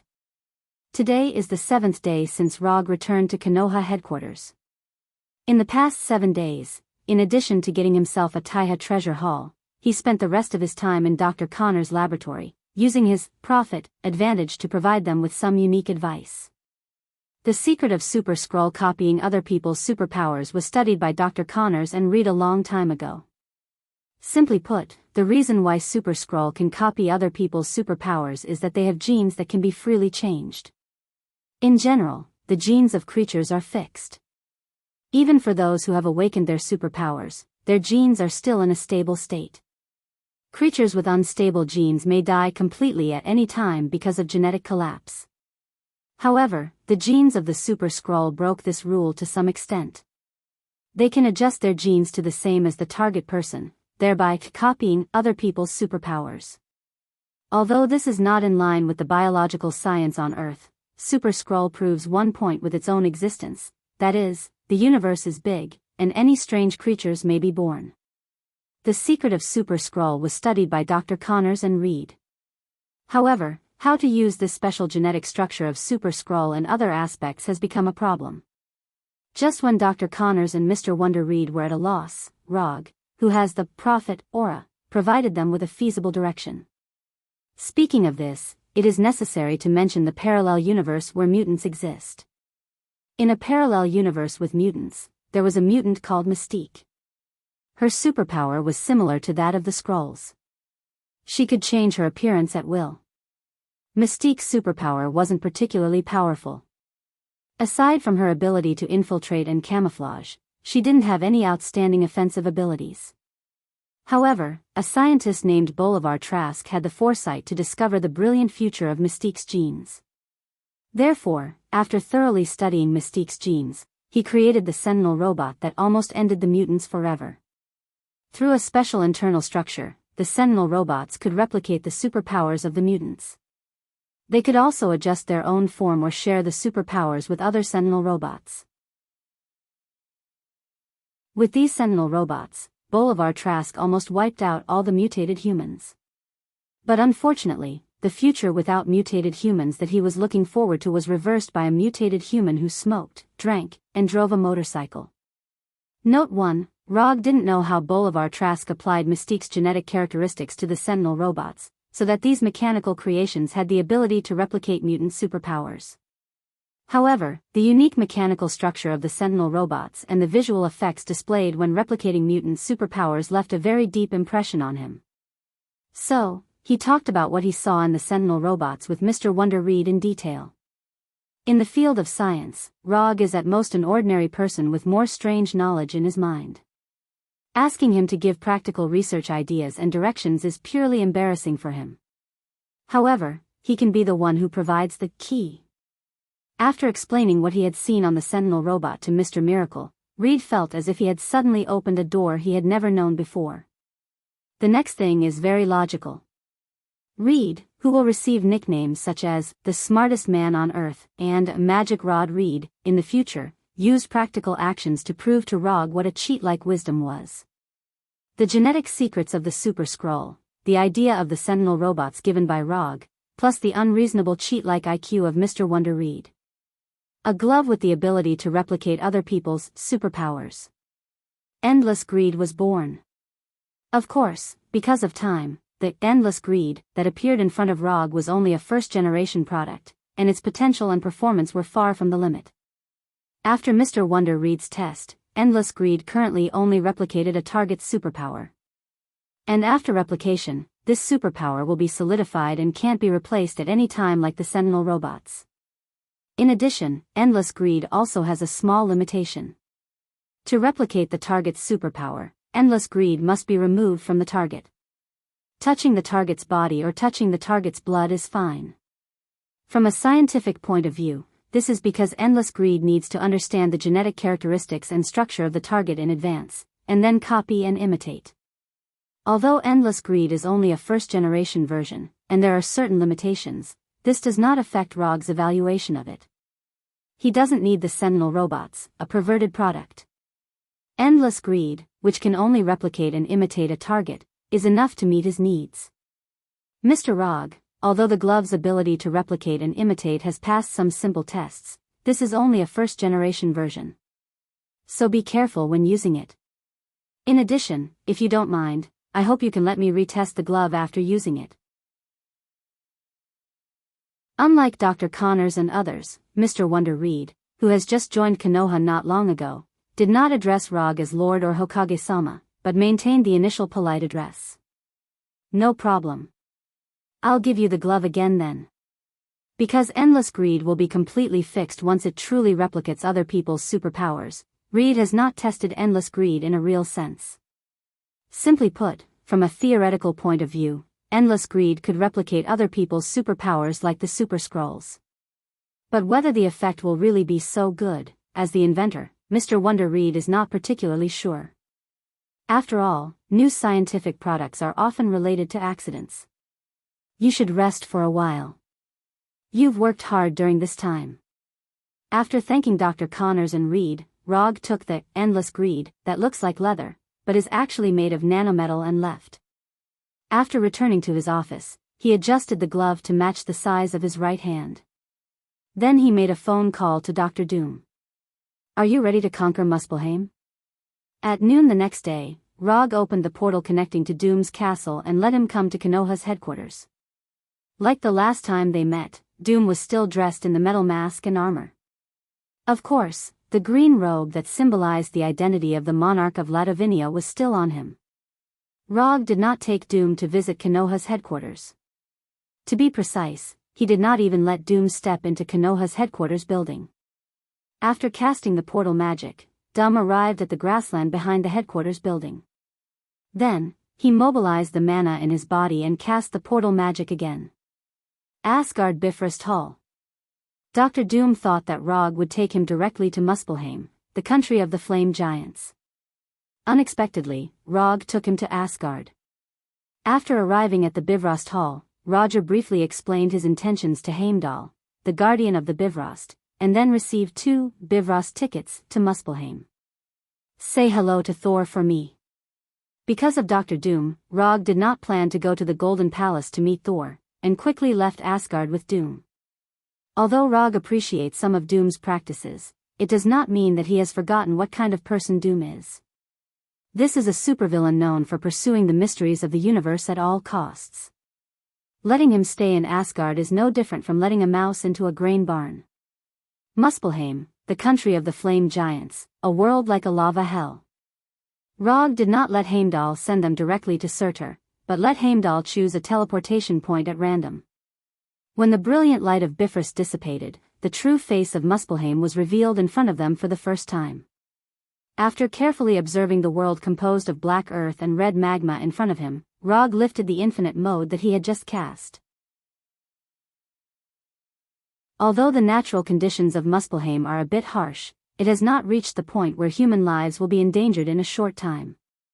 In addition to being a little hot, Muspelheim does not emit deadly gases containing hydrogen chloride and its derivatives like volcanoes on Earth.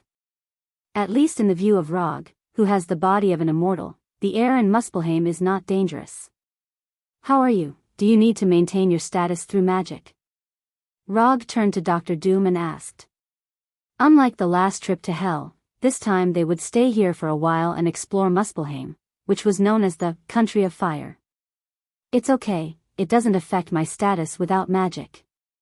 The concentration of natural energy here is very high, even if magic is maintained 24 hours a day, it won't have much impact. Doom's armor just looks a little quaint, but in fact, his armor is not much worse than Tawny's Iron Man armor. Maintaining vital signs is just a simple function. That's good, let's go. After that, Rog took the lead and walked forward.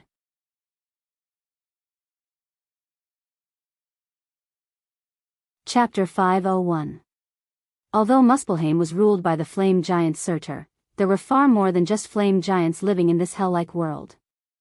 Muspelheim's natural environment was a little harsh, but this harsh result was obtained after comparing it to Earth and Asgard.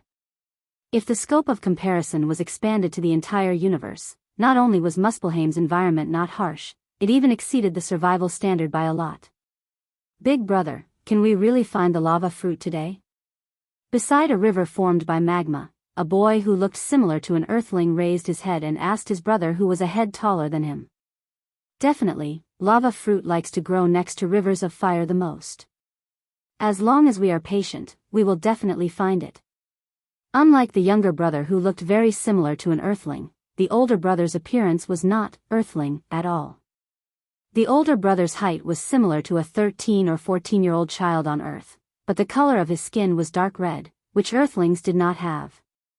If Rog was present at this time, he would find that this rough, leather-like dark red color was very similar to the color he saw on the infernal demons. Apart from that, there were also cracks on the boy's dark red skin. These cracks were scattered messily on the boy's body, and from time to time, they emitted a magma-like orange-red light. We will definitely find it. After hearing his brother's answer, the younger brother who looked only 7 or 8 years old nodded heavily with an optimistic and determined look on his face. Just as the younger brother was about to continue looking for the lava fruit, he saw 2 shadows moving slowly. As a native born in Muspelheim, the younger brother was sure that the 2 shadows were not flame giants at a glance. Although the flame giant's skin was as black as charcoal and looked like a black shadow from afar, the flame giant did not wear clothes, let alone a black robe. Yes, flame giants did not wear clothes. To some extent, flame giants could be considered a race with a long history and civilization. However, the special nature of their bodies determined that they could not wear clothes like other intelligent races. The flame giants' bodies emitted high temperatures all the time. If it was just high temperatures, it was not particularly troublesome. The real trouble was that the high temperatures emitted by their bodies sometimes directly formed flames on their skin. With such a physique, even if the flame giant wore metal armor, it would be useless, let alone clothes. Brother, 2 exiles are coming. The younger brother's words instantly woke up the older brother who was carefully eating the lava fruits beside the lava river. Not good. Run. Unlike the curious younger brother, when the older brother saw the 2 slowly moving shadows, he immediately carried his younger brother and turned to run. The moment the elder brother carried the younger brother, the cracks on his body burst out with a bright orange-red light. As if he had been injected with adrenaline, he ran wildly in the direction of the village. Those two natives seem to be running away. Aren't you going to chase after them? Dr. Destruction glanced at the two children who were running away and said indifferently. They won't be able to escape. Well, can you not act like you don't care? It's not a shameful thing to be interested in alien life forms. You didn't even let that fire-breathing lizard go. Rog did not give Doom any face and directly exposed his disguise. The two figures that the little boy saw were Rog and Doom. To be precise, it was Doom who was wearing a black robe outside the Green Emperor's robe, and Rog who was wearing the Akatsuki's black cloud robe. After being teleported to Muspelheim by the Bifrost, they did not go directly to the flame giant Surtur. Instead, like alien tourists, they enjoyed the great rivers and mountains of Muspelheim. Every alien life form may hide the mysteries of the universe. The more you know about alien life forms, the more likely you will be to explore the ultimate mysteries of the universe. Doctor of Destruction Dumb used a very high-sounding reason to explain his overly curious behavior. Yes, you're right. Just as Rog and Doom were chatting, the two little boys quickly disappeared from their sight. Their explosive power is not bad, and there are signs of using energy to increase their speed. Doom continued to speak in an indifferent tone. Don't analyze. You'll understand everything when you catch up. They don't know if the two of them were unlucky, or the flame giants were too lucky. They arrived at Muspelheim for almost an hour. However, apart from the fire-spitting lizard that Doom had dissected and analyzed with magic and the two boys who had just escaped, they didn't encounter any other living creatures. There are quite a lot of bones left after the death of creatures, including human bones that look like earthlings. Earth Release, Super Heavy Rock Technique. Rog used his only flying ninjutsu and flew in the direction of the two boys.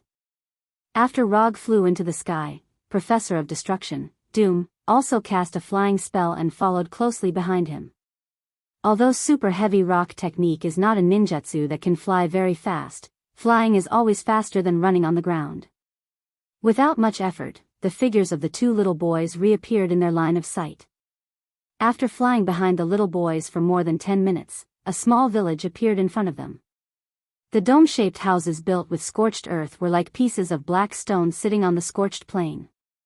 Judging from the size of the village, this is a small village with at most dozens of families. Byakugan, open. In order to see the situation in the village further, Rog opened Byakugan. The next second, he saw a scene that he didn't expect at all. The dozens of round houses in the village are not the kind of houses he imagined, but the entrance to the underground cave. Under this seemingly barren, scorched plain, there was an incomparably huge karst cave, a huge karst cave that could hold over 1,000 people. Living in the cave are not only humans like the little boys, but also some creatures like giants and magical beasts. It seems that we are lucky this time. Those houses are just the entrance. The real village is underground. The scene inside is very unique. After confirming the real situation of the village, Rog closed Byakugan and accelerated his flying speed. Just as the two little boys were about to step into the village, Rog, wearing a black cloud robe, fell from the sky and stopped in front of them. Without waiting for the two little boys to speak, he cast a spell that he just learned not long ago. Language proficiency. At the very beginning, he planned to bring the universal language translator with him. But later, he gave up on this plan. There is no need to use scientific products for things that can be solved with magic. Hello, my name is Rog, I am a human from the Midgardian. Rog didn't say that he is from Earth. For the intelligent creatures in the 9 realms, the name Midgardian or Midgardian would be more familiar to them. After all, what is the name of the 9 realms, is the universal education that is common in all 8 countries. The only place that doesn't popularize this is Earth. Just as Rog expected the two little boys to answer him with the same polite attitude, he immediately realized that he was overthinking. His self-introduction caused the vigilance in the eyes of the two little boys to disappear. Instead, it was a kind of contempt and disdain. Looking at the sudden change in the eyes of the two little boys, Rog couldn't help but wonder if there was something wrong with his self-introduction. Just as he was wondering if this is the cultural difference between Muspelheim and Earth, the older little boy put down the younger brother he was carrying. Then, like a cheetah, he pounced on Rog, his small hands directly attacking his neck. Facing the little boy's sudden attack, Rog casually raised his right hand. Just as the little boy's hands were about to touch his neck, he chopped the little boy's head with a hand knife. Bang! Although he only used less than 1/10 of his strength, Rog's hand knife was still a thunderous blow that the little boy couldn't withstand. The moment he was hit by the hand knife, the little boy was completely knocked out, and then came into close contact with the ground. After knocking out the little boy, Rog stepped over his body and came to the younger boy. This time, his face was not as kind as before, and he asked in a cold tone, "What I ask, you answer, do you understand?" Bullying children is not Rog's hobby. However, at this time, he didn't think the two little boys in front of him were children. His standards for judging children are somewhat different from others. If it's just that they are young, he won't think of them as children. After all, there are some so-called minors who can do demonic acts that adults can't do.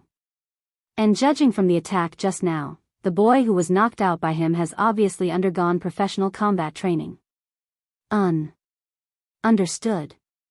After seeing his brother being knocked down in an instant, the boy who looked similar to an earthling finally didn't have the contempt and disdain he had just now, and he answered with trepidation. "Where are you from? What are your names? What's the matter with the village below?" Rog asked like a police officer interrogating a prisoner. "My name is Didier, and he is my brother, Mayor. I grew up here. The village has always been here. It existed before I was born." Didier quickly answered, his face full of fear. Wasn't the Midgardians the weakest existence in the 9 worlds? This Midgardian in front of him is so scary.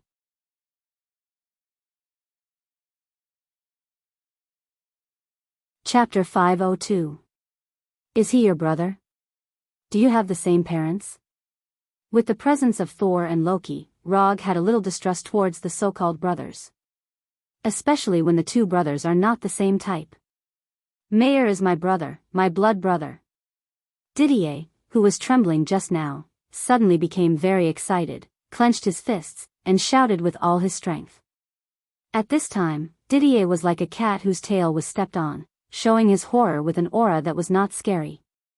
"Wake your brother up, we are going to your village." Rog's left hand unbuttoned the black cloud robe, pointed to the unconscious mayor lying on the ground, and finally put his left hand on the middle button of the robe. Although the black cloud robe has 2 sleeves, he did not put his left hand into the sleeve, but put his left hand inside the robe. The left hand is not wearing the sleeve, but the right hand is wearing the sleeve. He learned this method from an Uchiha clansman who did not want to reveal his name. Although it looks a bit improper, it has a unique charm. Under Rog's gaze, Didier came to Mayor's side and gently patted his face.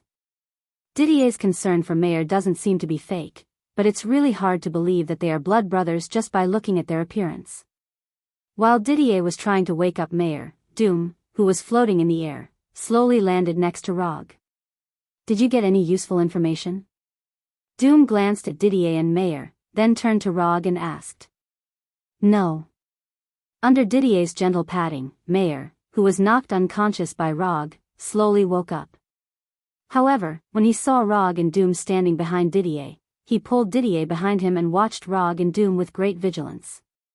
"Boy, I don't like people looking at me like that. If you continue to look at me like that, I will dig out both of your eyes." Although he was just knocked unconscious by Rog, Mayor's eyes were still full of contempt and disdain. After being warned by Rog, Mayor put away his contempt and disdain and looked at the two with a cold face. "Lead the way." People like Mayor, at first glance, lack of social punishment. Not surprisingly, he also has a serious racial discrimination mentality. Although he was unwilling in his heart, Mayor didn't completely lose his mind. Without saying a word, he pulled Didier and walked towards the entrance of the village. Under Mayor's lead, Rog and Doom walked into the winding entrance passage.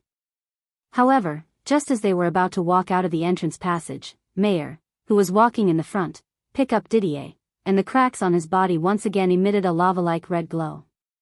In the blink of an eye, Mayer rushed more than 10 meters away. "I'll leave it to you this time." Rog handed the matter of stopping Mayer to Doom. "Okay." Doom didn't have any objections to this and agreed. He silently snapped his fingers. "Hold human." A faint green light flashed on Mayer's body. Mayer, who was running wildly, was instantly frozen. Under the effect of inertia, he maintained his running posture and rolled forward. Didier, who was in his arms, also rolled forward with him. Hold Human was a control spell that was specifically used against humanoid creatures. It could paralyze the target and make them unable to move. Targets who were hit by the human immobilization spell could remain conscious and breathe normally, but they couldn't speak or do anything. Similar spells included Hold Animal, Hold Monster, Group Hold Monster, and Group Hold Human. There were detailed records of these spells in the magic book, Bewitching School of Magic, from beginner to expert. When Doom used Hold Human, a series of relevant information involuntarily appeared in Rog's mind. Because the effect of these Hold Jutsu was similar to his ninjutsu, Hold Jutsu, he didn't learn these spells. But this didn't stop him from recognizing this spell at a glance. After using Hold Human to easily stop Mayer, who was trying to escape, Doom, who was wearing a metal mask, stepped in front of Mayer step by step and lifted him up. Just when Doom decided to punish the disobedient Mayer a little, several adult men with the same skin color as Mayer appeared at the end of the passage. Before the younger ones could be taught a lesson, the older ones had already appeared. The few adult men who had just appeared only glanced at Mayer, who was being lifted up by Doom. The cracks on their bodies lit up with lava-like radiance, and then they ran towards Doom madly. In less than 2 or 3 seconds, they arrived in front of Doom and fiercely pounced on him like a pack of wolves. Magic Missile. More than 10 bright white magic missiles flew out in an instant and hit these men like cannonballs, sending them flying. Before these men landed, Doom aimed his left hand at them and added another evocation spell. Lightning Chain. Silver-white lightning rushed out of Doom's left hand and instantly hit the man closest to him. After the first target was hit, the dazzling lightning jumped to the second target at an astonishing speed. Then the third, the fourth, the fifth. Although Doom was a mage, he was definitely not the kind of mage who would be in danger when someone got close to him. On the contrary, he was extremely good at this kind of close-range spellcasting battle. With only 2 spells that weren't very advanced, Doom easily repelled the men who tried to attack him and left them with an incomparably deep impression. Although the lightning chain didn't take their lives, there were obvious scorch marks where the lightning hit. We don't want to kill anyone yet. Don't try to test our patience. With that, Doom loosened his right hand and let the immobile Mayer fall to the ground awkwardly. Then, he removed the immobilization spell on Mayer. After this small episode, Rog and Doom finally arrived at the village located in the underground karst cave. However, at this time, it was not only the 2 brothers Mayer and Didier who were leading the way, but also the adults who were casually taught a lesson by Doom. The arrival of Rog and Doom quickly caused a sensation in the village. Especially after knowing that the 2 of them came from the atrium, the villagers in the village looked at them like they were looking at rare animals. It didn't take long for them to see the person they wanted to see, the village chief of this strange village. Asgard? After seeing the village chief in a gray robe, Rog was stunned. He didn't expect that the village chief of this strange village would be an Asgard. Although there were many races in the universe that looked similar to Asgard, such as Warner Protoss and Earthlings, he was 100% sure that the village chief standing in front of him was an Asgard. To be precise, he was an old Asgard. I'm Abhijit, the village chief of this small village. May I know why you 2 are here? Abhijit glanced at the Mayer brothers and the injured villagers behind Rog and said with a kind face. You're an Asgard. Why are you in Muspelheim? As an Earthling who once lived in Asgard, Rog was very clear about the hometown plot of these Asgard people. For the Asgard people, Asgard was not only their birthplace, but also their eternal resting place. If there was no special reason, these Asgard people would never settle down in other places. Have you been to Asgard? Abhijit didn't answer Rog's question. Instead, he asked Rog. We've been there for a while. They did stay in Asgard for a while, but the time Rog spent there was not the same as the time Durm spent there. The prophecy really came true.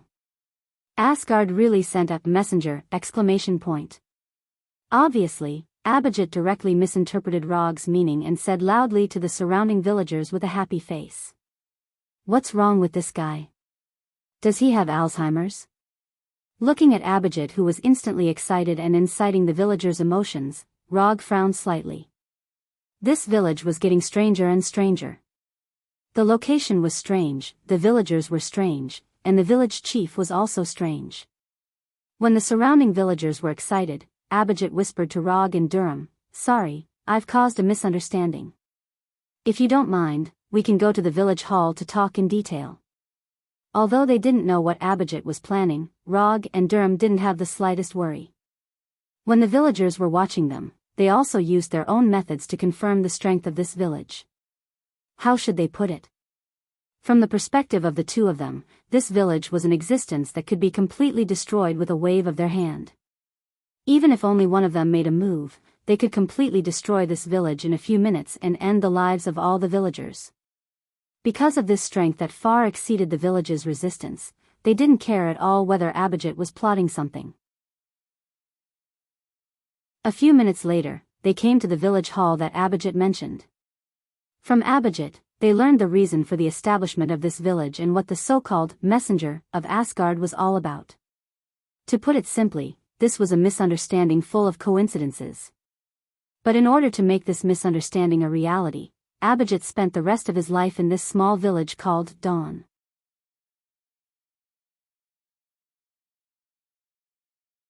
Chapter 503.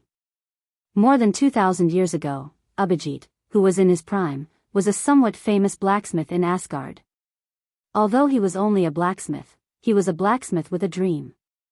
Simply put, he wanted to create a weapon like Thor's hammer Mjolnir or Gungnir so that he could become a divine blacksmith, on par with the dwarf king.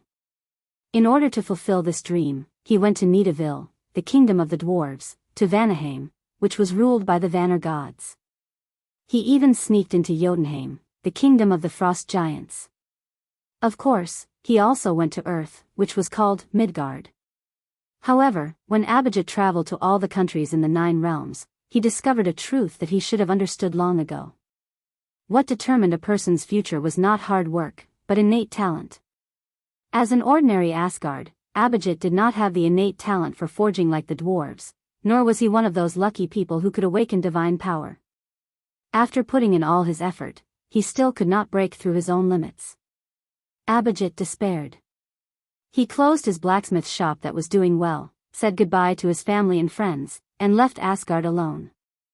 After pursuing the dream of being a divine blacksmith for half his life, in the end, he found that it was just his own wishful thinking. Disheartened, Abhijit became a wanderer and began to wander aimlessly in the universe. If the development of the matter ended here, then Abhijit's experience could at most be regarded as the helpless life of an ordinary person. However, fate, the little guy that people loved and hated, obviously did not intend to let Abhijit go so easily.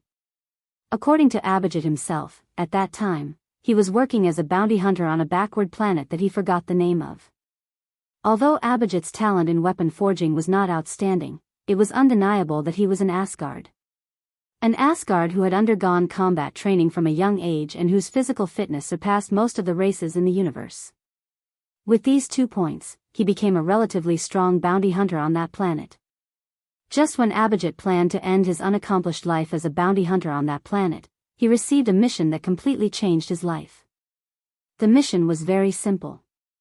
It was to escort a group of people who claimed to be fire elves to Muspelheim. These fire elves said that they were the descendants of the Alfheim elves and the Muspelheim flame giants, so they wanted to go to the flame giant kingdom, Muspelheim. Abhijit did not believe a single word of the fire elf statement.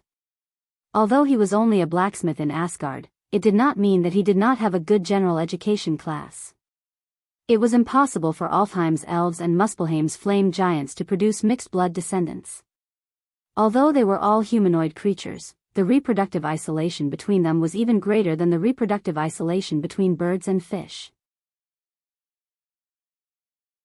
Although Abhijit was dismissive of these fire elves, he was very satisfied with the reward given by the fire elves.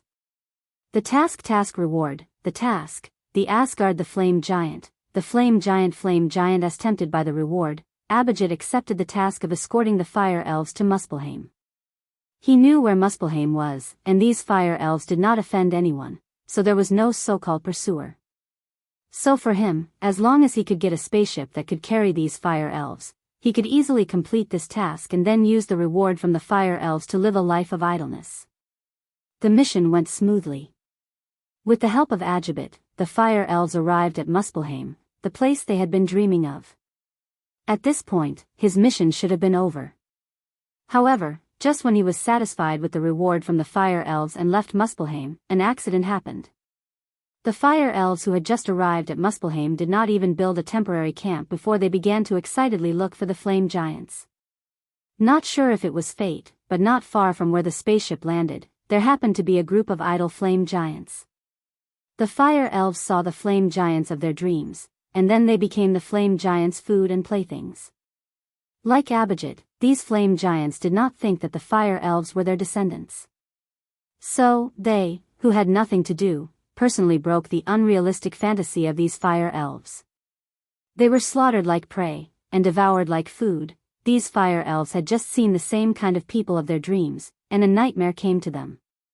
Abhijit, who planned to pilot the spaceship away from Muspelheim, saw this scene on the spaceship. Not sure if it was the tragic experience of the fire elves that made Abhijit think of his past, but he made a decision that was not in line with a bounty hunter, but was very much in line with the Asgard people. He saved the fire elves who had died, more than half of the fire elves. At the cost of being seriously injured and completely destroying the spaceship, he saved these fire elves alone. The spaceship was destroyed, and Abhijit and the remaining fire elves were completely trapped in Muspelheim. Relying on the unreasonable physique of the Asgard people and the careful care of the fire elves, Abhijit gradually recovered. The instant destruction of hope and the grief brought by the death of a large number of people completely changed these surviving fire elves. After seeing these lively fire elves become lifeless, Abhijit made the decision that changed his life. He wanted to stay in Muspelheim and build a small country for these fire elves. In order to rekindle the hope of these fire elves, he used his identity as an Asgard to tell a small lie. As long as we can build a camp here, when Asgard knows that this camp was built by his people and other races, Asgard will send a messenger to make the camp belong to Asgard's territory. As long as we can get Asgard's approval, we can build a kingdom of fire elves in Muspelheim, a homeland that truly belongs to the fire elves. With the advantage of asymmetrical information, Abhijit successfully fooled the fire elves and planted a seed of hope in the hearts of the fire elves. In fact, Abhijit's statement was not completely wrong, but he modified a key point. Asgard would indeed protect the camps built by his people in other countries. But the premise was that there must be a large number of Asgard people in the camp. There were only a few Asgard people in the camp, and it was impossible to get Asgard's approval. So what Abhijit provided to the fire elves was an impossible hope from the beginning. Asgard would never send an army to Muspelheim for Abhijit and a group of people who claimed to be fire elves.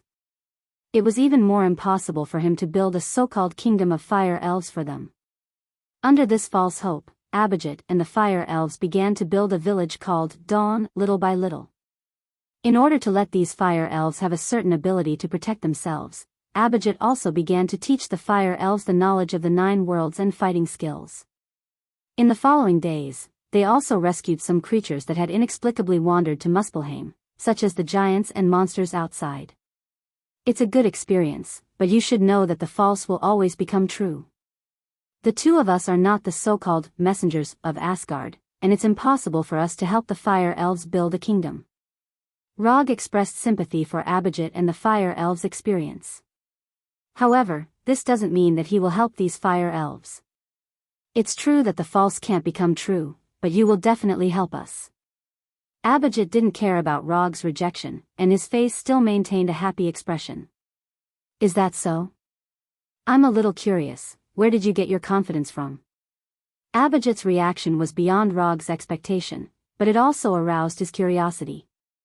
Because you are the 4th Hokage, Rog, Sama, After hearing Abhijit suddenly say the words, "Fourth Hokage," Rog's face instantly sank, and his whole person became extremely vigilant. Abhijit's words not only made Rog vigilant, but also Doom, the Doctor of Destruction, was also on full alert. Although Rog introduced himself in front of Didier, he didn't say that he was the fourth Hokage. "How do you know that I'm the fourth Hokage? Answer me well, this answer directly determines your life and the safety of others." Looking at Rog's face suddenly became serious, Abhijit quickly waved his hand, indicating that he had no malice. "I have no malice, I just want to make a deal with you. As for why I know that you are the fourth Hokage, you will understand after seeing Korange and Mick." Korange and Mick. Rog suddenly felt like he heard these two names somewhere. "Korange, Mick, you all come in." The closed door of the villagers' hall was pushed open, and two people appeared in the sight of Rog and Doom. The moment he saw these two people, Rog finally knew where he heard their names. Saga Planet, Champions Arena. Korange was a 2-meter-tall Cronan warrior. Beside him, Mick was a midget bug with 2 knife-wielding hands. Of course, this dwarf is from a human's point of view, but from an insect's point of view, Mick is a giant. After seeing Korange and Mick, Rog shrugged and sighed helplessly. Fate, this little guy, is starting to mess around again.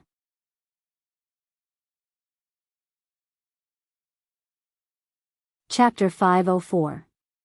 Clunan gladiator Korange, and knife-wielding insect Mike. Although they weren't famous gladiators on soccer, they still had their own fame. To be precise, it was their fame in the lead-in match. Before the start of every championship match on soccer, there would be a lead-in match to arouse the audience's emotions. Although the danger level of the lead-in match was not as high as the free-for-all or the team free-for-all, it was definitely not a game of house. It wasn't easy to make a certain amount of fame and survive in the lead-in match. Rog vaguely remembered that before his fight with Ronan, the one responsible for the lead-in match was this Clunan gladiator called Korange. "How did you get out of soccer?" Looking at Korange and Mike, who were still alive and kicking, Rog asked curiously. "We robbed Gao Tianzuan's spaceship, passed through the Devil's Lair, and then came here. Although the environment here isn't very good, it's still much better than my hometown. After all, my mother and her little boyfriend won't appear here." Korange gave a simple explanation. "Korange and Mike's spaceship fell into the lava river, and we rescued them. They told me that you are the fourth Hokage." Abhijit added. "The two of them may explain why you know that I am the fourth Hokage, but you still haven't explained why you were so sure that I would make a deal with you."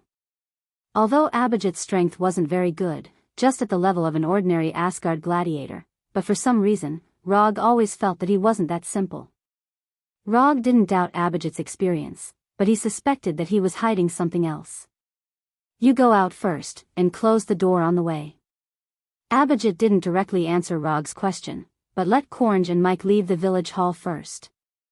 After Korange and Mike left and closed the door, Abhijit slowly said, "Although I don't know what you want to do in Muspelheim, I think that with your outstanding strength, you won't refuse the opportunity to continue improving your strength." After that, Abhijit took out a small metal box from his arms, and then solemnly handed the box to Rog. "Open it and take a look, you won't be disappointed." Roger glanced at Abhijit, who had a serious expression on his face, and took the metal box from his hand and opened it. Inside the box was a strange jelly that looked like magma, but it wasn't completely solidified. Rog and Doom were both well informed, but they still didn't recognize what this thing was. "Explain it?" "On this strange jelly, Rog, Abhijit, jelly, this is plain origin energy, Muspelheim's origin energy." Abhijit suppressed the excitement in his heart and pretended to be calm as he spoke. But as soon as he finished speaking, Doom opened his mouth to deny his statement. "Impossible. This can't be the origin energy of the realm. The origin energy of the realm can only appear in the form of materialization when the realm is about to collapse. The current Muspelheim definitely can't have materialized origin energy of the realm." While Doom was refuting Abhijit, Rog quickly recalled the information about the origin energy of the realm in his mind. The origin energy of the realm was a term used in the field of magic. To put it in simpler terms, it could be understood as the core energy of a planet, or the source of life of a planet. In short, this was one of the most precious existences of a planet or plane. You are all powerful mages, you have enough ability to distinguish whether this is the origin energy of the realm or not. It won't do me any good to lie about something that can be easily exposed. Abhijit didn't care about Doom's refutation, and still firmly believed that the jelly in the box was the origin energy of the realm. Whether this is the origin energy of the realm or not, I will confirm it later. If this is true, what do you want to trade it for? Rog closed the box and asked Abhijit. A kingdom that belongs to the fire elves. Whether it's in Muspelheim or somewhere else, it's fine. As expected, Abhijit gave an answer that Rog expected. No problem, as long as this is the origin energy of the realm, I can help you fulfill this wish. For Rog, it wasn't difficult to help Abhijit fulfill this wish. Wasn't it just a kingdom that belonged to the fire elves? It was a piece of cake. If these fire elves didn't like Muspelheim, he could also give them a piece of land on Tatooine and let them build their own kingdom. Furthermore, on Tatooine, no one would come looking for trouble with them. After all, it was Rog's private territory. Mastering a planet of your own, that's how rich you are. After agreeing to Abhijit's conditions, Rog didn't hesitate and directly began to confirm the authenticity of the origin energy of the realm. When he used magic to confirm the authenticity of the origin energy of the realm, Doom stood aside without saying a word, neither speaking nor planning to help. After a dazzling operation, he finally completed the confirmation of the authenticity of the origin energy of the realm. This is indeed the origin energy of the realm, but I want to change the way of the transaction. After that, Rog handed the metal box back to Abhijit, and then summoned a commission scroll. I have obsessive-compulsive disorder, and I like to complete important transactions in the form of commission. The reward is the origin energy, and the content of the commission is to help the fire elves build their kingdom. If there is no problem, you can write the commission now. Although this kind of commission can't get too many ninja coins as a reward even after the system's judgment. But no matter how small the reward is, it's still ninja coins. Rog has never minded taking advantage of the system. Although Abhijit didn't know why Rog had to complete the transaction in the form of commission, since Rog said so, he had to follow Rog's obsessive-compulsive disorder. As for Doom, he was directly ignored by Abhijit. Abhijit had never heard of Doom's name at all, and compared with Rog, Doom with a metal mask seemed a bit unserious. It didn't take long for Abhijit to finish writing all the content on the commission scroll. Content of commission: help the fire elves build their kingdom. Commission status: incomplete. Commission reward: 20 ninja coins. Perhaps the difficulty of the commission was too low, or maybe the system noticed his idea of taking advantage of the system. The system gave a commission reward that was lower than he imagined. I'll accept your request.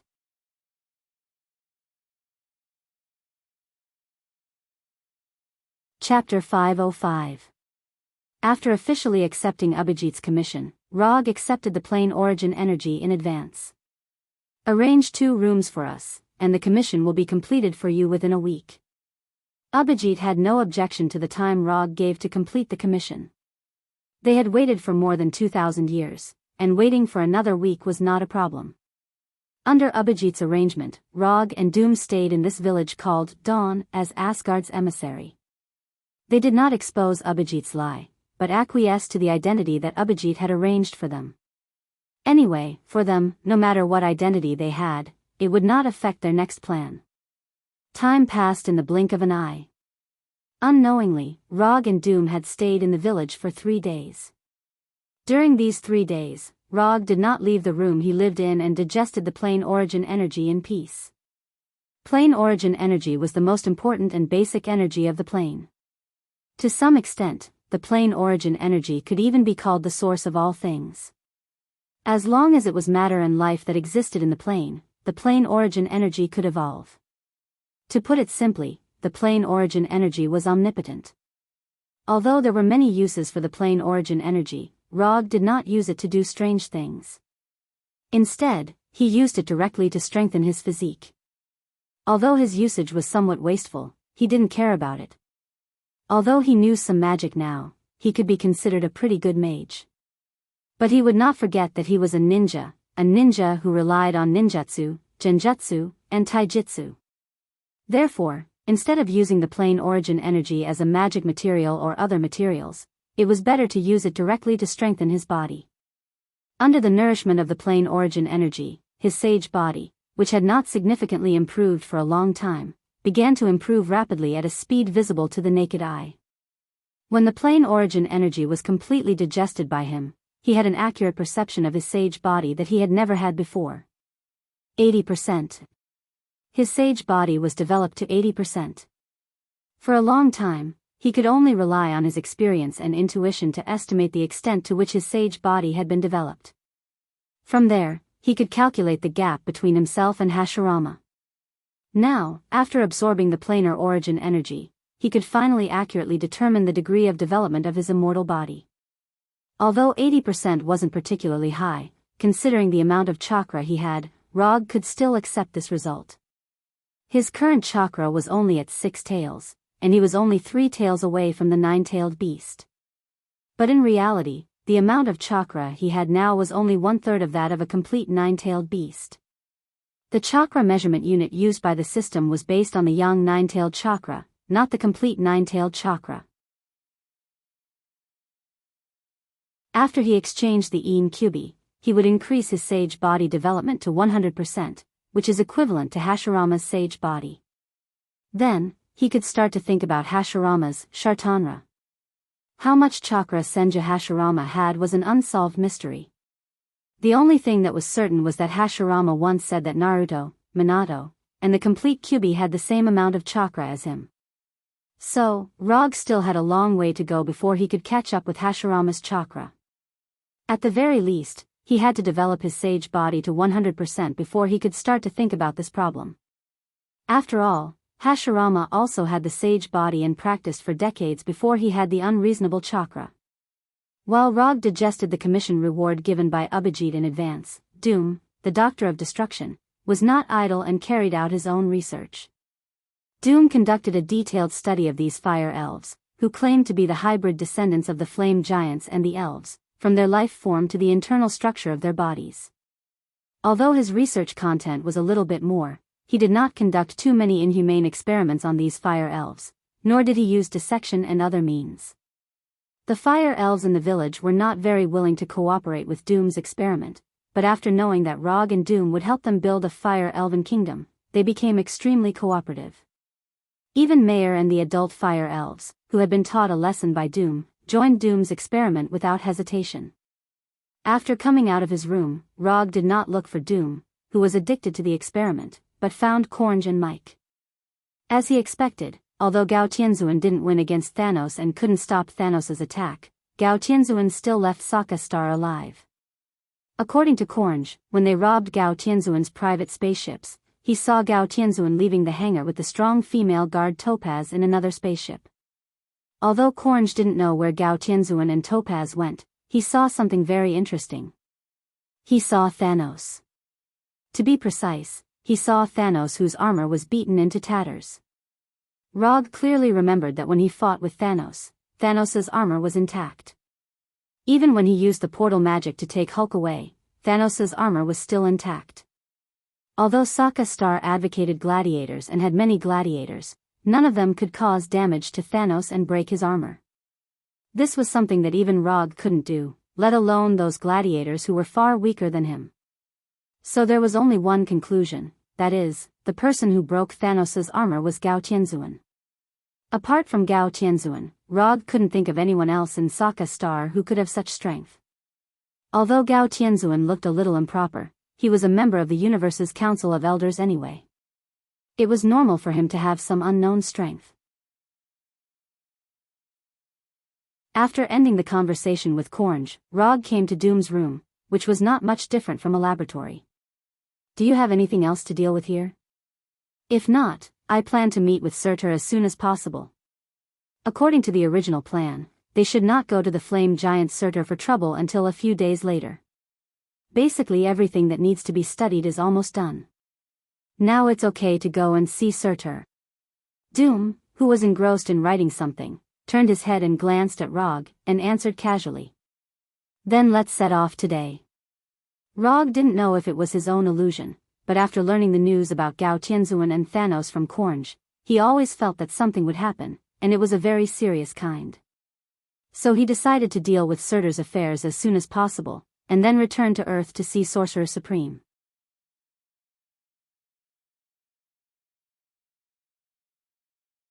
Chapter 506.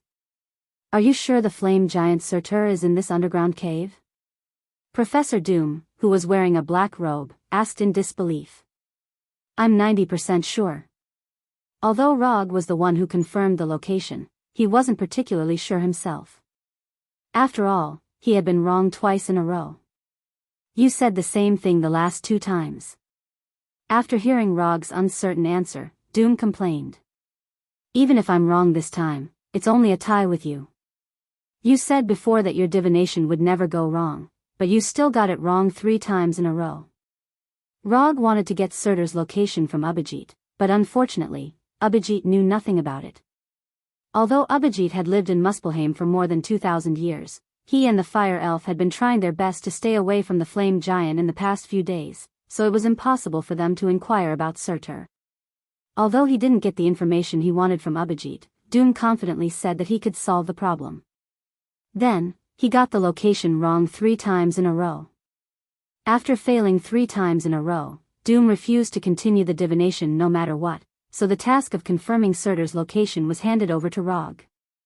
Because he had never seen Surtur and didn't know what his life signal looked like, Rog could only use the simplest and most crude method to find Surtur. First, he activated Chakra's sensing ability to the extreme and selected the flame giant with the highest life force in the range of his sensing ability. Then, he used quantum teleportation and brought Doom to the flame giant. After a round of friendly communication, he learned the general location of Surtur from the flame giant. After confirming the approximate location, he once again performed quantum teleportation and directly teleported himself and Doom over. After repeating the process twice, he and Doom arrived at the current place. I should have come to the right place this time. Even though the life force of the guy inside isn't particularly high, his life force is obviously different from the flame giants from before. If I'm not mistaken, the most powerful flame giant inside should be Surtur.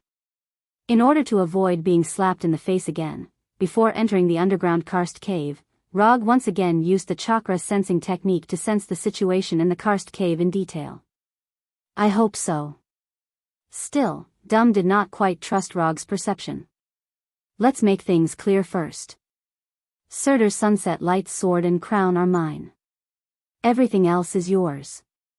If you want to conquer Muspelheim, you can, but you have to do it yourself. If you need my help, then we'll split the territory in half. This was an agreement that Rog and Doom had reached before they set off. The reason why he repeated the statement was to avoid a dispute over the ownership of the spoils later. Don't worry, I never go back on my promises. I'll never snatch the sunset light sword and Surtur's crown from you. Compared to Rog, who had a clear goal, Doom's trip to Muspelheim this time was much simpler and purer. Simply put, he came with the mentality of increasing his knowledge and expanding his research field. Although Doom had some achievements in the field of magic, he was still unable to further expand his gains in the field of magic because he was on Earth. For example, if he were an Asgard mage, he could definitely improve his research and strength in the field of magic by traveling to different planets and countries. In this regard, Abhijit was a very typical example. Abhijit did not have outstanding talent in forging, but he could find opportunities to improve his forging skills by going to the dwarven country of Nidavel or the frost giant country of Jotunheim. This method was very feasible for an Asgard like Abhijit, or for other people who had also started the era of the universe. However, for Dr. Doom, who was on Earth, this was an opportunity that could only be encountered by chance. The reason why he agreed to go to Muspelheim with Rog was that he valued this opportunity to go to other planets. Of course, establishing a good relationship with Rog was also a very important reason. After confirming that Doom would not have any ideas about the sunset light sword and Surtur's crown, Rog summoned the Kusanagi sword from the summon scroll he carried with him, as well as the thunder fan that he had not used for a long time. After Odin's death, the enchantments on the flying Thor kunai and the thunder fan disappeared. However, Rog, who was already a mature mage, added the flying and summoning enchantments on the flying Thor kunai and the thunder fan to make up for the regret caused by Odin's death. Let's go, let's meet the legendary flame giant Surtur. After that, Rog took the lead and walked towards the underground cave. In his memory, Surtur without the eternal fire couldn't even beat the pre-awakened Thor. However, he still didn't dare to underestimate the ruler of Muspelheim.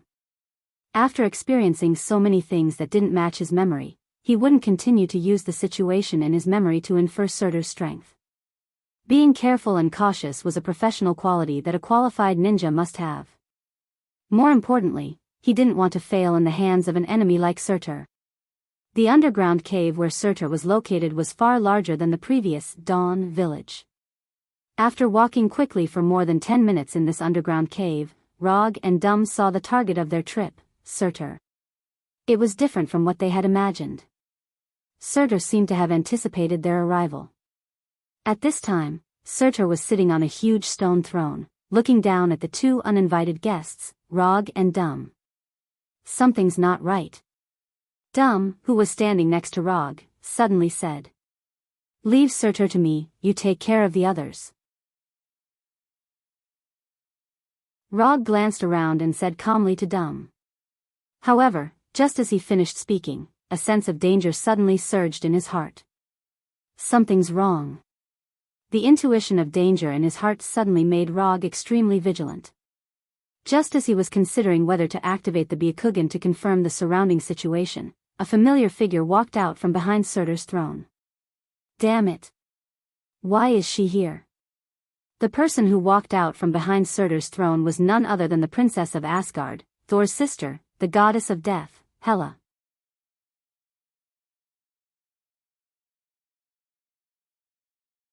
Chapter 507. Rog had imagined many scenarios of fighting Surtur in his mind. However, he did not expect to meet the goddess of death Hela in Muspelheim. What's wrong with this big sister? Is she planning to stay in the Nine Realms? Last time, it was Jotunheim, the kingdom of the frost giants. This time, it was Muspelheim, the kingdom of the flame giants. The universe is so big. Doesn't she want to go to other places? Although Professor Doom did not know the goddess of death Hela, he knew at first glance that Hela was not an ordinary person. The aura of the goddess of death Hela was too strong. Although she wasn't as tall as Surtur, her aura overshadowed Surtur's the moment she appeared. Compared to Surtur, the current Hela was more like the ruler of Muspelheim. However, the following development perfectly proved this point. When Hela walked out from behind the throne, Surtur, who was sitting on the huge stone throne, immediately stood up and gave the throne to Hela. Then, like a guard, he stood beside the throne. Who is she? Seeing Rog's expression become more and more serious, Doom asked. Odin's eldest daughter, Asgard's eldest princess, the goddess of death Hela. Rog quickly answered Doom, and at the same time, activated his 3-Tomo Sharingan. After hearing Rog's answer, Doom also silently mobilized the magic in his body, vigilant of everything around him. I didn't expect us to meet again so soon. Did that kid Thor ask you to come again? Hela, who was sitting on the throne, leaned lazily on the back of the chair, crossed her right leg, and asked with a queen-like tone. Although Hela temporarily gave up the throne of Asgard, it did not mean that she recognized Thor. In her opinion, she was still the most qualified person to inherit the throne of Asgard. As for Thor, he was just temporarily holding that position for her. It has nothing to do with Thor. It was purely my personal decision to come here. Looking at the queen-like Hela on the throne, Rog answered calmly. Hela was indeed very strong, but she was still defeated by him. In the face of his defeated opponent, Rog couldn't think of any reason to be afraid. When I sensed the eternal fire from Fenrir, I had a premonition that you would come to Muspelheim. But I didn't expect you to come so quickly. Hela's tone was still as arrogant as ever, but for some reason, this repulsive tone actually made people feel as if it was the way it should be. Actually, it's not that fast. It's just that the lifespan of humans on Earth is far inferior to that of Asgard's, so everyone's perception of the speed of time is a little different. Roga glanced at Surtur, who was standing beside the throne, and replied in a casual tone. The lifespan of Earthlings is indeed shorter, but it is not difficult for an existence like you to extend your lifespan. At this point, Hila suddenly paused, frowning as she sized up Rog. Interesting. You actually absorbed Muspelheim's planar origin energy. Because he had just digested the plane origin energy, Rog's body still had some of the plane origin energy's aura. Although these auras were very weak, for Hila, who was extremely good at controlling energy, as long as she looked carefully, she could easily see them.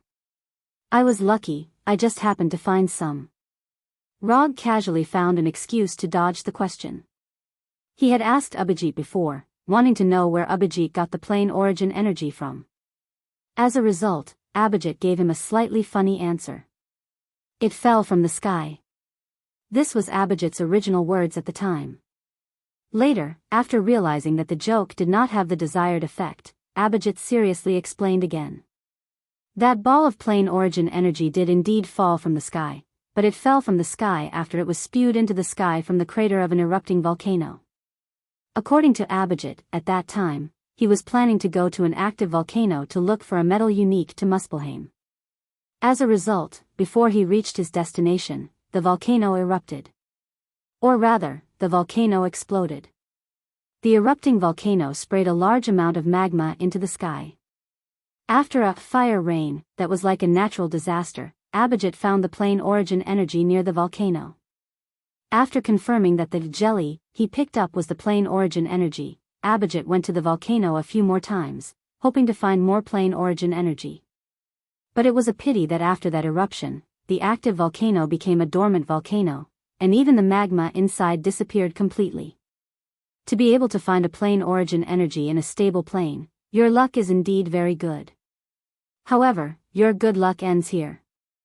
After saying that, Hila, with her slender legs and graceful figure, stood up and picked up the twilight sword that was leaning against the throne, which did not match her figure at all. Then, she dragged this huge red twilight sword down the stairs in front of the throne step by step. If I'm not wrong, you came to Muspelheim for this twilight sword. As soon as she said that, Hila raised the 3-meter-long twilight sword and slashed it directly at Rog's neck. However, just as this huge twilight sword was about to attack Rog's neck, the size of the twilight sword began to shrink rapidly. In the end, the red tip of the twilight sword stopped only 4 or 5 centimeters away from Rog's Adam's apple. The steam rising from it formed a faint layer of mist in front of him. I guess when Odin taught you swordsmanship, he must have told you that if you don't have the intention to kill others, it's best not to point the tip of the sword at others. After saying that, Rog raised the Kusanagi no Tsurugi sword in his left hand and used the hilt to move the red tip of the twilight sword away. After doing all this, he continued, I am indeed here for the sunset light sword. Moreover, the purpose of my trip is not only the sunset light sword but also his crown. Rog did not mind Hila knowing his purpose. He was determined to get the twilight sword and Surtur's crown. Surtur could not stop him, and Hila could not stop him either. You are indeed very different from other people on Earth. You let me go last time. This time, I'll return the favor. The sword of sunset light and Surtur's crown are both yours. Hila's tone was still that of a queen, but after she finished speaking, she inserted the twilight sword, which had shrunk to more than a meter long, directly into the ground, then turned around and left. That works? After seeing Hila put down the twilight sword without hesitation, Doom's gaze toward Rog suddenly became a little strange. Could it be that he and Hila, Doom was not a particularly gossipy person, but the scene in front of him made him involuntarily think of some strange images. Just when Rog and Doom both felt that this development was a little strange, Surtur, who was more than 10 meters tall, suddenly spoke. Your Majesty, this is different from what we discussed before. You can't do this to me. It's not fair.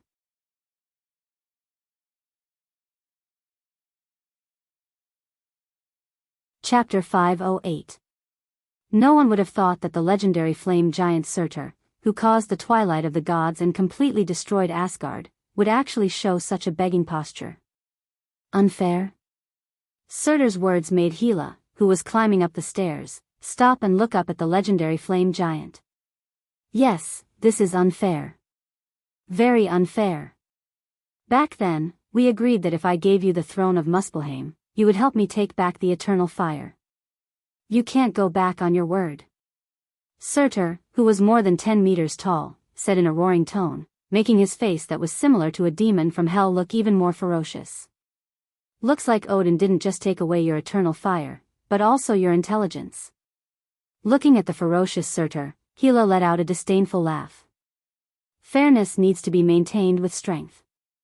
Without strength, you have no right to ask for fairness with others.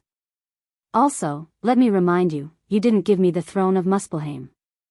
You lost the throne to me, do you understand? With that, Gila ignored Surtur, returned to the huge stone throne, and sat down. Gila used her actions to prove how much she did not put Surtur in her eyes. However, if one thought about it carefully, it was normal. Gila was someone who dared to go against Odin directly. Without the eternal fire, Surtur's condition was far worse than before, and he indeed had no right to make her fear him. Through the short conversation between Gila and Surtur, Rog and Dum finally understood why Gila appeared in Muspelheim and occupied Surtur's throne. Compared to Asgard, Muspelheim was indeed a backwater. However, no matter what, Muspelheim was a country in the 9 worlds, a country with complete world rules. Although the throne here was not as good as Asgard's, it was still not bad. After all, this throne symbolized the ruling power of Muspelheim. Ha ha ha, I knew it. I knew I couldn't trust any of you Asgard people. Since you don't keep your word, then don't blame me for not giving you face. Little ones, go. Let this Asgard bitch know who has the final say in Muspelheim. Surtur's voice quickly spread out. Then, nothing happened. Although there were many flame giants in the underground cavern, they completely ignored the summons of their former sovereign king.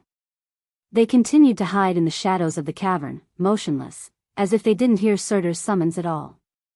After this awkward scene of no response for more than 10 seconds, Surtur did not know if it was because he felt embarrassed or because he was completely overwhelmed by anger. He let out a beast-like howl. Ah! As he roared into the sky, Surtur extended his right hand towards the twilight sword in front of Rog, attempting to summon the soul weapon that had accompanied him for countless years. But no matter how hard he tried, the sword, Surtur was stuck. Surtur, Surtur, Surtur.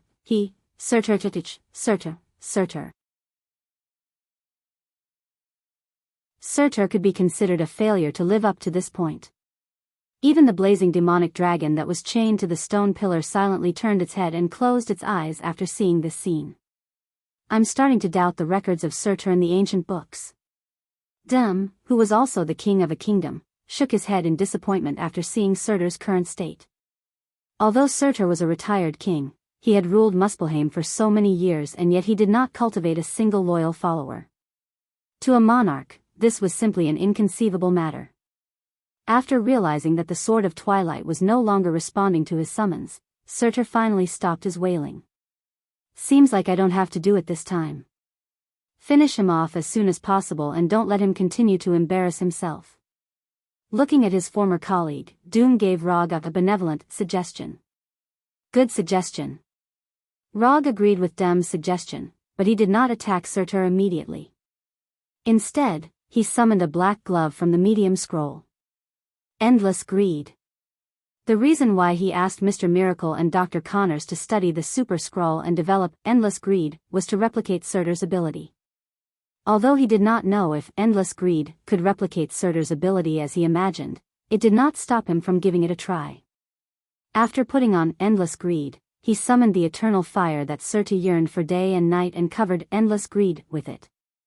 Although he left most of the eternal fire in the Yamato treasure vault, he did not forget to keep some with him. In terms of attack power, the eternal fire was inferior to the hellfire. But in some aspects, the eternal fire had a huge advantage that the hellfire could not reach. For example, it could enhance the user's attack power in areas such as flames, high temperatures, and explosive shock waves.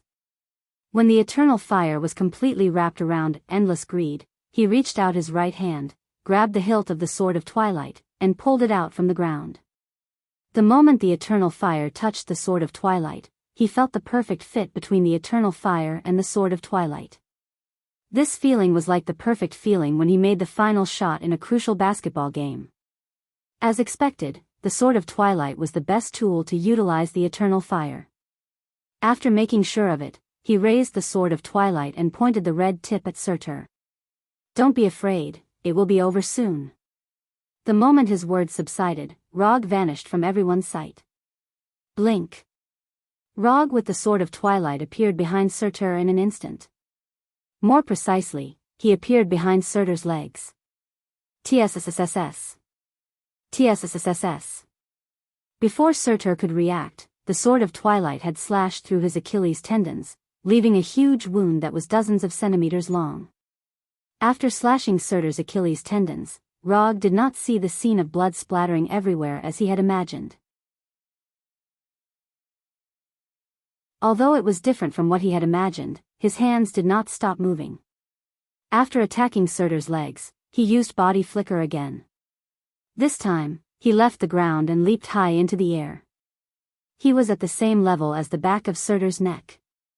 Chi chi chi chi.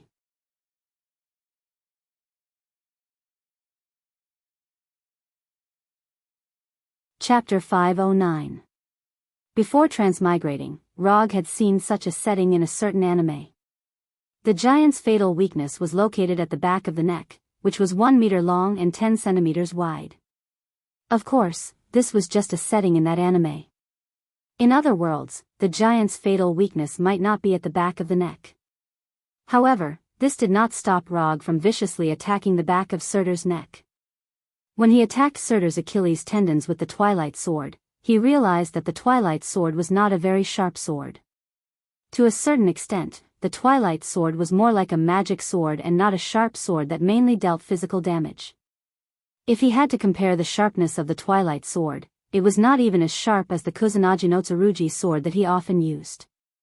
Although the Twilight Sword was not as sharp as he imagined, it was more than enough to attack the back of Surtur's neck. As the Twilight Sword danced in the air, the back of Surtur's neck, which was thicker than his waist, welcomed the rapid flesh grinder attacks.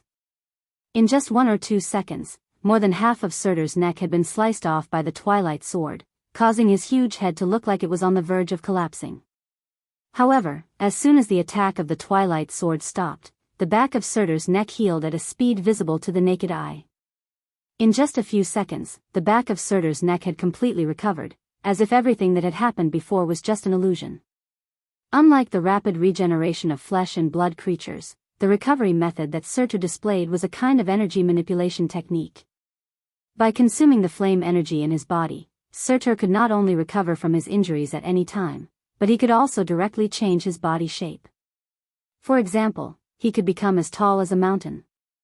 Of course, the premise of all this was that Surtur had enough flame energy. If Surtur still had the eternal fire, he could completely ignore Gila and Rog and even let them attack his body.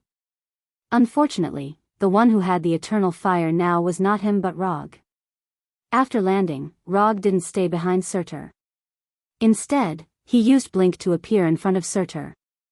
Just as Surtur was about to teach the little guy a lesson with his fists for daring to attack him, Rog did something completely out of his expectations. Rog withdrew the fire of eternity that was wrapped around Endless Greed, and threw the severely shrunken Twilight Sword back to Surtur. Under his precise control, the red-tipped Twilight Sword drew a beautiful parabola in the air. Then, it plunged straight into the ground in front of Surtur. The red tip of the sword was buried deep into the ground. "I'll return the Sunset Light Sword to you. Go all out." No one expected Rog to return the Twilight Sword to Surtur. However, after he gave up on the Twilight Sword, not only did Surtur not pull it out from the ground immediately, but he also took a few steps back vigilantly. This didn't make sense. This was a trap. Looking at the Twilight Sword that had accompanied him for countless years on the ground, all kinds of conspiracy theories appeared in Surtur's not-so-bright mind. Not only did Surtur not believe Rog's good intentions, but even the goddess of death, hell, who had fought with Rog before, also had a doubtful look on her face. Although Hel had only fought with Rog once, she knew that Rog was the kind of person who would think of ways to increase his chances of winning. In simpler words, Rog was the kind of person who would do anything to win. And what he was doing now was obviously inconsistent with his previous style. You don't even dare to take it back? The previous ruler of Muspelheim, don't you have the guts to do that? Looking at the vigilant Surtur, Rog began to use taunt to attack. The reason he returned the Twilight Sword to Surtur was, of course, not to pursue the so-called fairness of the battle. And even if Surtur had the Twilight Sword, this battle was still not a fair one for him. Surtur couldn't even win against Hel, so how could he win against Rog, who had defeated Hel before? If it was described in terms of ranks in the game, the current Surtur was a big rank lower than Rog, maybe even 2 ranks lower. With such a difference in strength, as long as Rog didn't act recklessly, Surtur's chances of winning were at most 10%. Although he was ridiculed by Rog in public, Surtur still maintained his vigilant look. Surtur was looking at Rog vigilantly, guarding against his sudden attack. At this time, Rog took the initiative to turn off his Sharingan. To be precise, he turned off his right Sharingan. Originally, the Sharingan could only be turned on or off. However, after the development of the Sage body reached 80%, Rog suddenly realized that he could perform different operations on his left and right eyes. After turning off the Sharingan in his right eye, he did not let his right eye remain in its normal state. Instead, he used his right eye to activate Byakugan. With the activation of Byakugan, the blue veins around his right eye instantly burst, giving his eyes an asymmetrical beauty. Left Sharingan, right Byakugan. The two completely different Kekkei Dojutsu gave him a special perspective he had never experienced before. This feeling was a bit like opening the other eye when using a monocular. After activating the different dojutsu in his left and right eyes, Rog did not rush Surtur, who was still in a dilemma, but pulled out the Kusanagi sword and the thunder fan behind his back. With endless greed in his right hand, he held the Kusanagi sword, and the thunder fan, which was too huge for his size, was held in his left hand. When Rog held the weapons in both hands, Surtur, who was worried about whether he was plotting something, finally pulled out the Twilight Sword from the ground. The moment Surtur pulled out the Twilight Sword, a flame instantly emerged on the blade of the Twilight Sword, and the size of the shrunken sword also expanded rapidly with the surging flame. When the flame completely dissipated, the Twilight Sword in Surtur's hand also returned to the size suitable for him, turning into a two-handed sword nearly 10 meters long. So this is how to change the size. I'll accept this method. After witnessing the scene of Surtur restoring the Twilight Sword to its original state, a satisfied smile appeared on Rog's face. The reason why he returned the Twilight Sword to Surtur was to copy, or to learn the best way to use the Twilight Sword from him.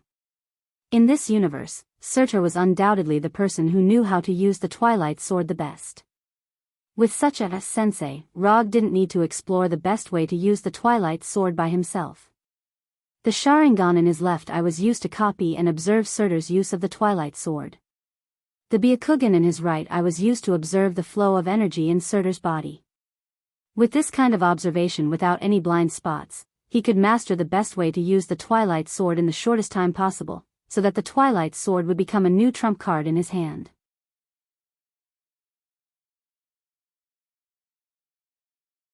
Chapter 5:10. When the Twilight Sword returned to its original size, the flame giant Surtur's confidence also returned. Holding the Twilight Sword tightly with both hands, he didn't hesitate at all. He strode towards Rog like a flaming demon from ancient times. Looking at Surtur, who was getting closer and closer to him, Rog neither rushed forward nor retreated. Instead, he stood straight on the spot and waited for Surtur's arrival. Go to hell. Perhaps to vent the anger in his heart, or perhaps to encourage himself, Surtur raised the Twilight Sword high and shouted at Rog. Then, he slashed the Twilight Sword down. In terms of swordsmanship, Surtur's slash wasn't considered stunning. It even seemed a little ordinary. However, with his tremendous strength that far exceeded that of ordinary creatures and the terrifying high temperature that the Twilight Sword itself carried, his sword displayed an astonishing momentum that was as powerful as a thunderbolt. Under normal circumstances, Rog would never compete head-on with an enemy like Surtur, who was much larger than himself. But now, he intended to experience Surtur's slash with his own eyes. He wanted to see what kind of power the deity body that was 80% developed had. In the blink of an eye, the red tip of the twilight sword arrived in front of him and collided heavily with the thunder fan made of vibranium. Boom! A loud explosion that wasn't weaker than a large yield C4 bomb boomed. Red flames, accompanied by the shockwave of the explosion, instantly engulfed Rog, who was holding the thunderball fan. The red flames gushing out of the twilight sword lasted for more than 10 seconds before slowly dissipating, revealing the aftermath of the attack to everyone. Rog, who took Surtur's slash head-on, was still standing in his original position. The thunder fan held in his left hand firmly against the tip of the twilight sword like a shield. Physical skill, monstrous strength. Monstrous strength was still monstrous strength. However, after the deity body was further enhanced, the strength given by monstrous strength was also more powerful. With the 80% developed deity body and physical skill, monstrous strength, Rog displayed physical strength that wasn't weaker than Surtur's. The legendary flame giant Surtur only has this much power? Rog's disdainful voice was clearly heard by Surtur. Although Surtur couldn't see the expression on Rog's face, he could imagine the mocking expression on Rog's face. Don't be too arrogant, Midgardian. Surtur raised the twilight sword again, intending to give Rog another vicious slash. However, just as he raised the twilight sword, Rog suddenly disappeared from his sight. Lightning body flicker. Before Surtur could react, he saw Rog leaping in front of him and the Kusanagi sword wrapped in silver-white lightning. Kusanagi sword, Chidori blade. Under Surtur's gaze, the Kusanagi sword, which was not even as thick as his finger, was slashed fiercely on his head, which was fused with his crown. Clang! The crisp sound of metal colliding rang out. The Kusanagi sword that struck the center of Surtur's head didn't cut in like Rog expected. It's actually that hard? Rog did not expect Surtur's seemingly ordinary head to be able to block the attack of the Kusanagi sword, Chidori blade. Although he wasn't unscathed, it was enough to shock anyone. Iron head. That was the word that popped up in Rog's mind when he saw the scene. Just as Surtur tried to reach out with his left hand to grab Rog, who was suspended in the air, his left cheek suddenly suffered a heavy slap. Slap. The one who slapped Surtur was none other than Rog. Although the Kusanagi sword, Chidori blade didn't cause enough damage, it didn't mean that he would end his attack. Before Surtur's left hand could reach him, he slapped Surtur in the face with the thunderclap ball fan, interrupting his unrealistic fantasy. The slap from the palm of thunder didn't cause much damage to Surtur, but it was extremely humiliating. He was actually slapped by a Midgardian in his own palace in front of his own subordinates. To Surtur, who was once the ruler of Muspelheim, it was an insult worse than being mocked for having no heat in his lower body. Relying on the reaction force of the slap, Rog quickly landed on Surtur's left. Then, he cast a water release ninjutsu. Water release, ripple wave.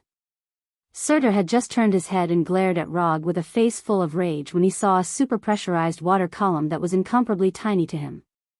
Surtur's forehead had fused with his crown, which was why it was astonishingly hard. However, his face wasn't protected by the crown. Although the super-pressurized water column of ripple wave was thin, its power and water pressure were extremely terrifying, possessing a terrifying lethality that didn't lose out to metal blades. The second Hokage Tobarama's ripple wave could easily sever the roots of divine trees. Although Rog was as proficient in water release as Tobarama, his ripple wave did not lose out to Tobarama's power. Poof! The ripple wave that Rog spat out of his mouth hit Surtur's left cheek like a bullet. Then, it directly pierced through his entire face and came out from the right side. If there was anything worse than a slap to the face, it would be spitting saliva on the other party's face after slapping them.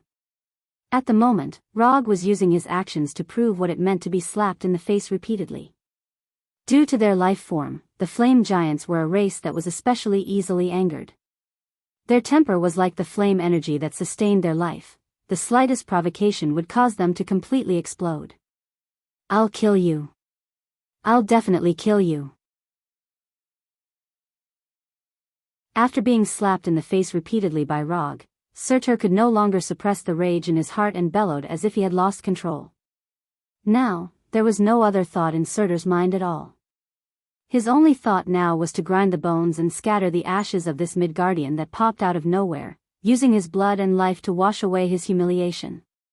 You'll have to use everything you've got if you want to kill me. Rog didn't take Surtur's threat to heart at all. The reason he provoked Surtur again and again was to thoroughly enrage him. Only then would Surtur use everything he had against him, fully fulfilling his duty as a teacher and showing him all the ways to use the Sunset Light Sword.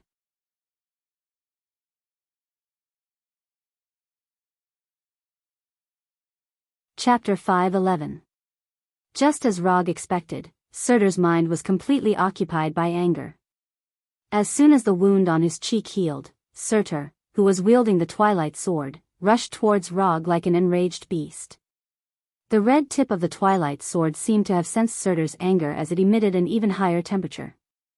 The front half of the blade had turned into a bright red magma. Looking at Surtur who was running towards him, Rog didn't stand still and wait for his arrival like before. Instead of retreating, he moved forward and galloped towards Surtur. In terms of size, Roger looked like a domestic pet cat that was trying to challenge a ferocious tiger in the wild. But everyone in the cave knew that the smaller Rog was the ferocious tiger. Clang! The Kusanagi sword, which was on a completely different level in terms of size, met the Twilight Sword head-on and blocked Surtur's furious strike. Although Surtur used all his strength, the Twilight Sword still couldn't suppress the Kusanagi sword in Rog's hand. Then, under Surtur's gaze, Rog, who was under the Twilight Sword, suddenly withdrew the Kusanagi sword and let the red tip of the Twilight Sword hit the ground heavily, setting off a pure flame explosion. The flame engulfed Rog once again. However, before the flame completely dissipated, he stood on top of the Twilight Sword like a ghost with the Kusanagi sword in his hand. Although the Twilight Sword was shockingly hot, with the protection of the chakra coat, he didn't need to worry about being burned by the Twilight Sword at all. Compared to Surtur's astonishing size, Rog's speed and agility far exceeded his. It's my turn. Rog, who was standing on top of the Twilight Sword, said to Surtur with a blank expression. In the next second, he stepped on the blade of the Twilight Sword and ran towards Surtur's huge and ugly head. Although Surtur immediately swung the Twilight Sword in an attempt to shake Rog off the blade, he couldn't do it. However, all of this was destined to be futile. In the blink of an eye, Rog followed the blade of the Twilight Sword and Surtur's arm and arrived in front of him. Kusanagi Sword, Chidori Blade. Although the Kusanagi Sword, Chidori Blade that he used before did not chop off Surtur's head that had fused with the crown, it was still not enough. However, this time, Rog didn't continue to attack Surtur's head. Instead, he aimed the tip of his Kusanagi Sword at Surtur's right eye. Chi! The Kusanagi sword with silver lightning around it pierced through Surtur's right eye as if it was piercing through a soft cake. Ah! Although the flame giants were not creatures of flesh and blood in the conventional sense, they also had a sense of pain. When their vitals were hit, they would also feel the extreme pain that penetrated deep into their bones. After piercing Surtur's right eye with his sword, Rog once again did something that was out of everyone's expectations. Under the gazes of Hila, Dum, and the others, he let go of the sword in his right hand. Lightning evasion, 1,000 birds. A thunderous sound that sounded like 1,000 birds chirping at the same time suddenly rang out. Rog's endless greed, right hand was instantly enveloped by silver lightning. His entire right hand seemed to have turned into lightning.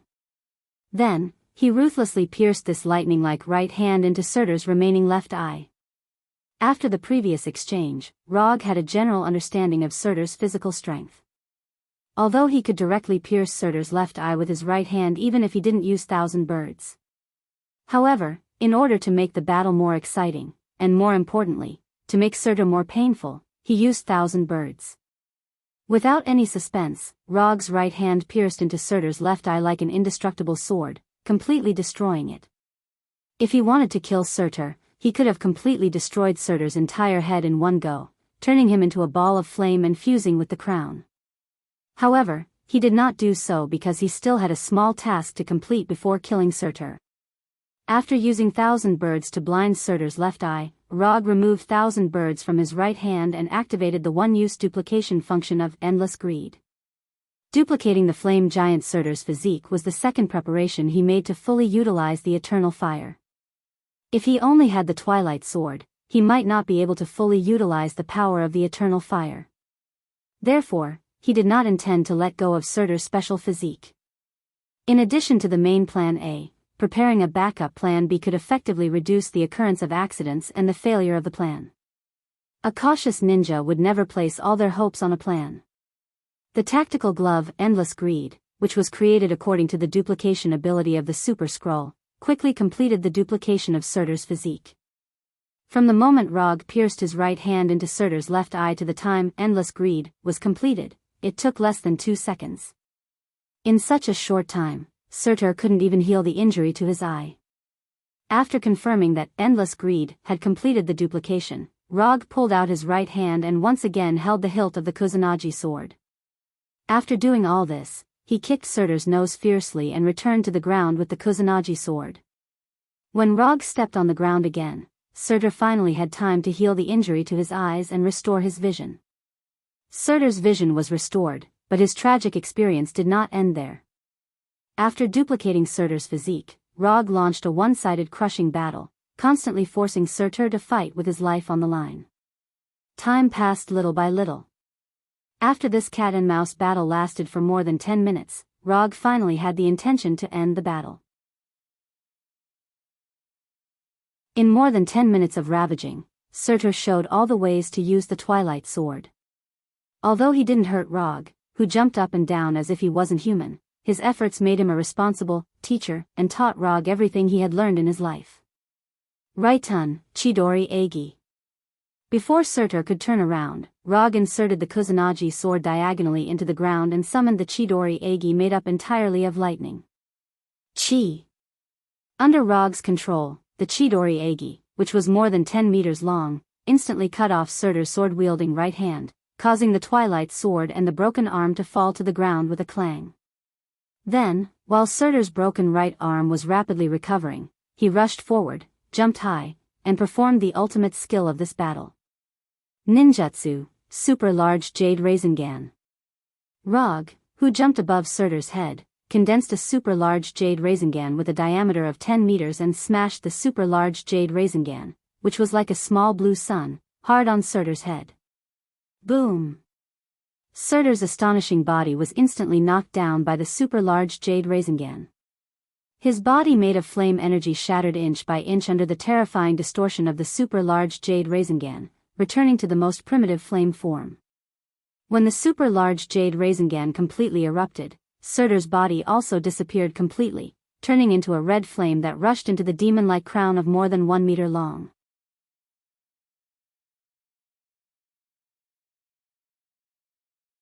Chapter 5:12. The Super Jade Rasengan, which was 10 meters in diameter, left a huge crater on the charred ground. Along with the shockwave of the explosion, rocks larger than humans began to fall from the walls of the cave. Lava gushed out from the ground and began to fill the cracks on the ground, as well as the crater that had just been formed.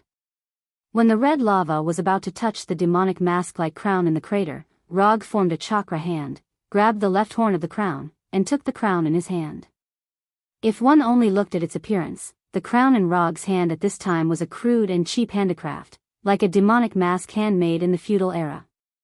However, the true value of the crown was far more than what its appearance showed. To a certain extent, the flame giant Surtur had already died under Rog's Super Jade Rasengan. However, this did not mean that Surtur was completely dead. As long as this crown was placed in the eternal fire, not only would Surtur be resurrected, but he would also completely recover his strength and have a terrifying mountain-like body. However, Rog wouldn't give Surtur the chance to do so. Surtur, who was sealed in the crown, had only one fate in this life, which was to become a collection in the Taiha treasure vault. After carefully examining the crown with the chakra hand, Rog threw the crown into the psychic scroll. Then, he came to the side of the Twilight Sword that had not completely dissipated. When Surtur was sealed, the sword of sunset light lost its only source of energy and began to crumble. As one of the main spoils of war of this trip, Rog naturally would not let the twilight sword disappear. Under the gazes of Hila, Dum, and the others, he summoned the eternal fire again and covered it in his right hand. Relying on the method he learned from Surtur, he held the hilt of the twilight sword and let the eternal fire slowly flow into the twilight sword. Under Rog's control, the body of the twilight sword began to rapidly repair, and its size also began to shrink rapidly. Within a few seconds, the twilight sword had become a one-handed sword that was more than a meter long. After casually brandishing the twilight sword a few times, Rog nodded in satisfaction. With this twilight sword alone, his trip to Muspelheim could be considered a fruitful one. With the addition of Surtur's crown and the energy manipulation techniques he had learned from Surtur, he had reaped a bountiful harvest this time. After swinging the twilight sword with satisfaction, Rog stabbed it into the ground and threw his Kusanagi sword, Thunder Fan, and Endless Greed back into the mediumship scroll. After doing all this, he once again held the twilight sword. Then, the twilight sword was completely shattered. Bang! Under the double destruction of chakra and the eternal fire, the twilight sword instantly exploded like a popped balloon. Before the wreckage of the sword fell to the ground, it completely dissipated into the air. When the twilight sword completely turned into nothingness, Rog raised his right hand that was wrapped in the eternal fire as if he was holding a transparent sword. From his left shoulder, he slashed down diagonally. As his right hand swung down, the twilight sword that had completely turned into nothingness once again appeared in his right hand. Starting from the hilt, it rapidly formed. When his right hand completely fell down, the 1-meter-long twilight sword also appeared. The twilight sword was not a physical weapon in the conventional sense. To be precise, the twilight sword was a magical physical weapon formed by fire energy. As long as one mastered the correct energy manipulation method, they could summon or create the twilight sword at any time. This was also the main reason why the twilight sword could change its size. From this point of view, the twilight sword was very similar to Hila's sword of the night sky. It was just that one used fire energy, and the other used death energy. After confirming that he had completely mastered the method of summoning and creating the twilight sword, Rog held the twilight sword and came in front of Hila. Hila, who was sitting on the huge stone throne, still had the lazy and aloof posture of a queen. "Thank you for your generosity. Since you don't mind me taking the twilight sword and Surtur's crown, I believe you won't mind fulfilling a small wish of mine." The twilight sword and Surtur's crown were in his hands, but Rog would not forget that he still had a commission to complete. Although the commission only rewarded 20 ninja coins, no matter how little it was still ninja coins. "Do all men on Earth not know how to be satisfied like you?" Hila did not directly refuse Rog. She propped her head with her left hand and asked with deep meaning. "I don't know if other men know how to be satisfied, but personally, I am still a little greedy." Rog did not care about Hila's tone at this time and replied in a happy mood.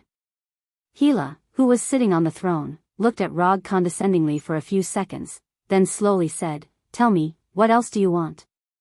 Starting from here, in the southeast, about 600 kilometers away, there is a small village called Dawn. The village was built by an Asgard called Abhijit. When you were still in Asgard, you may have heard of his name. He is a little famous civilian blacksmith. In the village, there is a group of fire elves who claim to be the hybrid descendants of the flame giants and elves, and some others who wandered to Muspelheim. If you don't mind, I hope you can give them a small piece of land near the village and let them build a small country belonging to the fire elves. Just a piece of land is enough, and they will take care of the rest. Of course, if you can restrain the flame giants and prevent them from entering that area, that would be even better. Rog briefly explained the village. After Surtur's death, Hila was the supreme ruler of Muspelheim. If the fire elves wanted to build a country in Muspelheim, Hila was an existence that could not be avoided. Therefore, instead of hiding the existence of Abhijit and the fire elves, it was better to tell the truth to Hila openly. This could at least avoid many unnecessary problems in the future. For example, the safety of the village and the fact that Abhijit was in Asgard. Why is it that every time I see you, you are helping someone else? Last time, you were helping that kid Thor, and this time, you are helping these so-called fire elves. Hela could not understand Rog's actions. In her opinion, a person like Rog should not be the kind of person who would work for others. Because I am a ninja, and ninja is a profession similar to bounty hunters and mercenaries.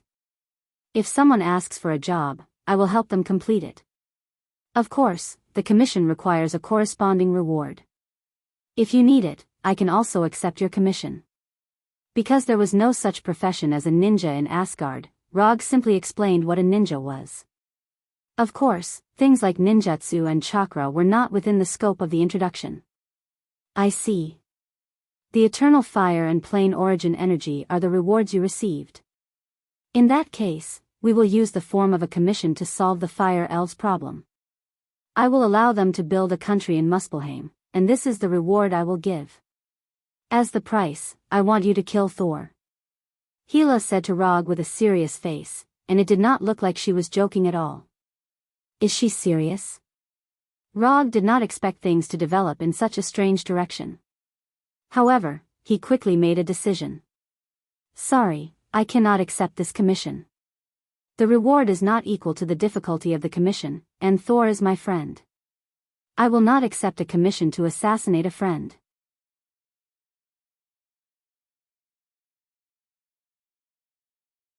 Chapter 5:13. Do people like you still care about this? Although Hela and Rog had not been in contact for a long time, including this time, it was only 2 times. However, when Rog introduced her to what a ninja was, she knew that Rog was not the kind of person who would be bound by so-called morality and conscience. The reason was very simple. A person with a Virgin Mary's heart could not become a good bounty hunter or mercenary. So she did not take Rog's refusal seriously at all. You have to pay more. Sure enough, Rog immediately gave an answer that she expected. She didn't know why, when she saw Rog say, "You have to pay more," Hela always felt that he was imitating someone.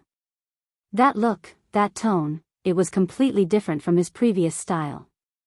Ha ha ha ha ha, you have to pay more, interesting. Tell me, what do you want as a reward? Hela was not worried about Rog asking for too much. In her opinion, no matter what Rog wanted, she could pay the corresponding reward. Although Hela was not the king of Asgard, she had to admit that she looked more like the king of Asgard than Thor. The life of Thanos. As long as you can kill Thanos, I will accept the commission to assassinate Thor. Rog didn't hesitate at all as he stated the reward he wanted. Thanos? Who is he? After hearing Rog's answer, Hela frowned slightly and asked puzzledly. Only then did Rog realize a problem. Hela was imprisoned by Odin more than 600 BC and only recently ended her life of imprisonment. Thanos was born 1,000 years ago, so Hela did not know who Thanos was. Note 1, he is a member of the eternal race of Titan Star, with a purple potato-like chin and purple skin. He is quite famous in the universe, with the titles of Mad Titan and Universe Emperor.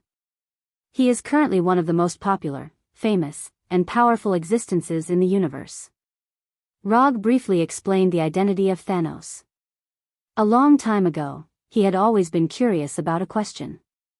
That was, who was the strongest villain in the conventional state between the goddess of death Hela and the mad titan Thanos. I will kill Thanos, and you will assassinate Thor. This deal sounds quite fair. However, I refuse. Hela had never seen Thanos and did not know what kind of strength Thanos had. However, she was very clear that if Thanos was so easy to solve, Rog would have done it himself. Moreover, she heard the hidden loopholes in Rog's words. Using Thanos' life in exchange for Saul's life, this sounded fair. But the problem was that the reward Roger wanted was Thanos' life, and the price he had to pay was to assassinate Saul. As we all know, assassination does not mean killing. A failed assassination is still an assassination. From these two contacts, Hela felt that Rog was likely to deliberately let the assassination fail, and then use the failure of the commission as an excuse to let Thor go. If that's the case, then there's no other way. Rog shrugged and deliberately said in a regretful tone. Okay, don't pretend, your acting is not very good. Gila directly pointed out Rog's slightly rough acting. Well, let's not talk about other things. About the Fire Elf Kingdom, if you agree, I can help you do something of equal value for free. If you don't agree, it doesn't matter. I will take them away from Muspelheim. Rog brought the topic back and waited for Gila's final answer. If Gila agrees, of course, it would be best. Whether it was for him or for the Fire Elves, this was the most effortless way. If Gila did not agree, he could only bring these Fire Elves to Tatooine, and then give them a piece of land and let them build their own Fire Elf kingdom. It's just some Fire Elves, I won't go so far as to make things difficult for them. You can go back and tell them that with their village as the center, the area within 100 miles will belong to them. As long as they don't leave that area, there won't be any flame giants to trouble them. Gila waved her hand and directly gave the land within 100 miles of the village to the Fire Elves without mentioning the reward. For an existence like Gila, she would not care about the reward of a small piece of land. The reason why she mentioned the reward of assassinating Thor was nothing more than to see what Rog, this so-called ninja, could do. Then I thank you for your kindness on behalf of the Fire Elves. After saying that, Log bowed slightly to Gila and said sincerely, thank you. Alright, you two can leave now. The next time we meet, I won't be so easy to talk to. Gila regained the attitude of a high and mighty queen and said to Rog and Abigail condescendingly. Since the host had ordered them to leave, Rog and Abigail of course would not continue to shamelessly stay here. After removing the Twilight Sword, Rog pressed Doom's shoulder with his right hand and directly used quantum teleportation to return to the village called Dawn. After passing on Gila's words to Abigail, Rog did not plan to continue staying in the village. He left the village with Doom and called Heimdall, who was in charge of Bifrost. Within a few seconds, the gorgeous rainbow-like beam of light descended from the sky and completely enveloped the two of them. Asgard, Bifrost Hall. Heimdall, send Doom back to Earth. I have some things to talk to Thor about. I'll go back later. No problem. Heimdall did not hesitate to agree to Rog's small request. When Doom's figure disappeared at the entrance of Bifrost again, Rog used quantum teleportation to come to Thor's meeting hall. Before the brilliant light of quantum teleportation dissipated, Thor's voice came, Rog, why are you back so soon? Thor was not surprised by Rog's sudden appearance because Heimdall had already reported this matter. However, he did not expect Rog to return from Muspelheim so soon. The matter is done, so I came back, but that's not the main point. The main point is that I met Gila in Muspelheim. And, she's now the ruler of Muspelheim. With Gila's strength, as long as she did not want to be discovered by Heimdall, Heimdall would definitely not be able to detect her. Gila had already proven this once in Jotunheim. Is that so? So she went to Muspelheim. Thor was not too surprised that Gila had become the ruler of Muspelheim. After officially becoming the king of Asgard, Thor found a lot of information about Gila in the top-secret database that only the king of Asgard could browse, so he had expected this. Or rather, this was what Gila would do. You can seriously consider how to deal with the matter between Gila and Muspelheim. Also, there's one more thing I came here for this time. I hope you can help search for a planet called Igor. I have some things to discuss with this planet.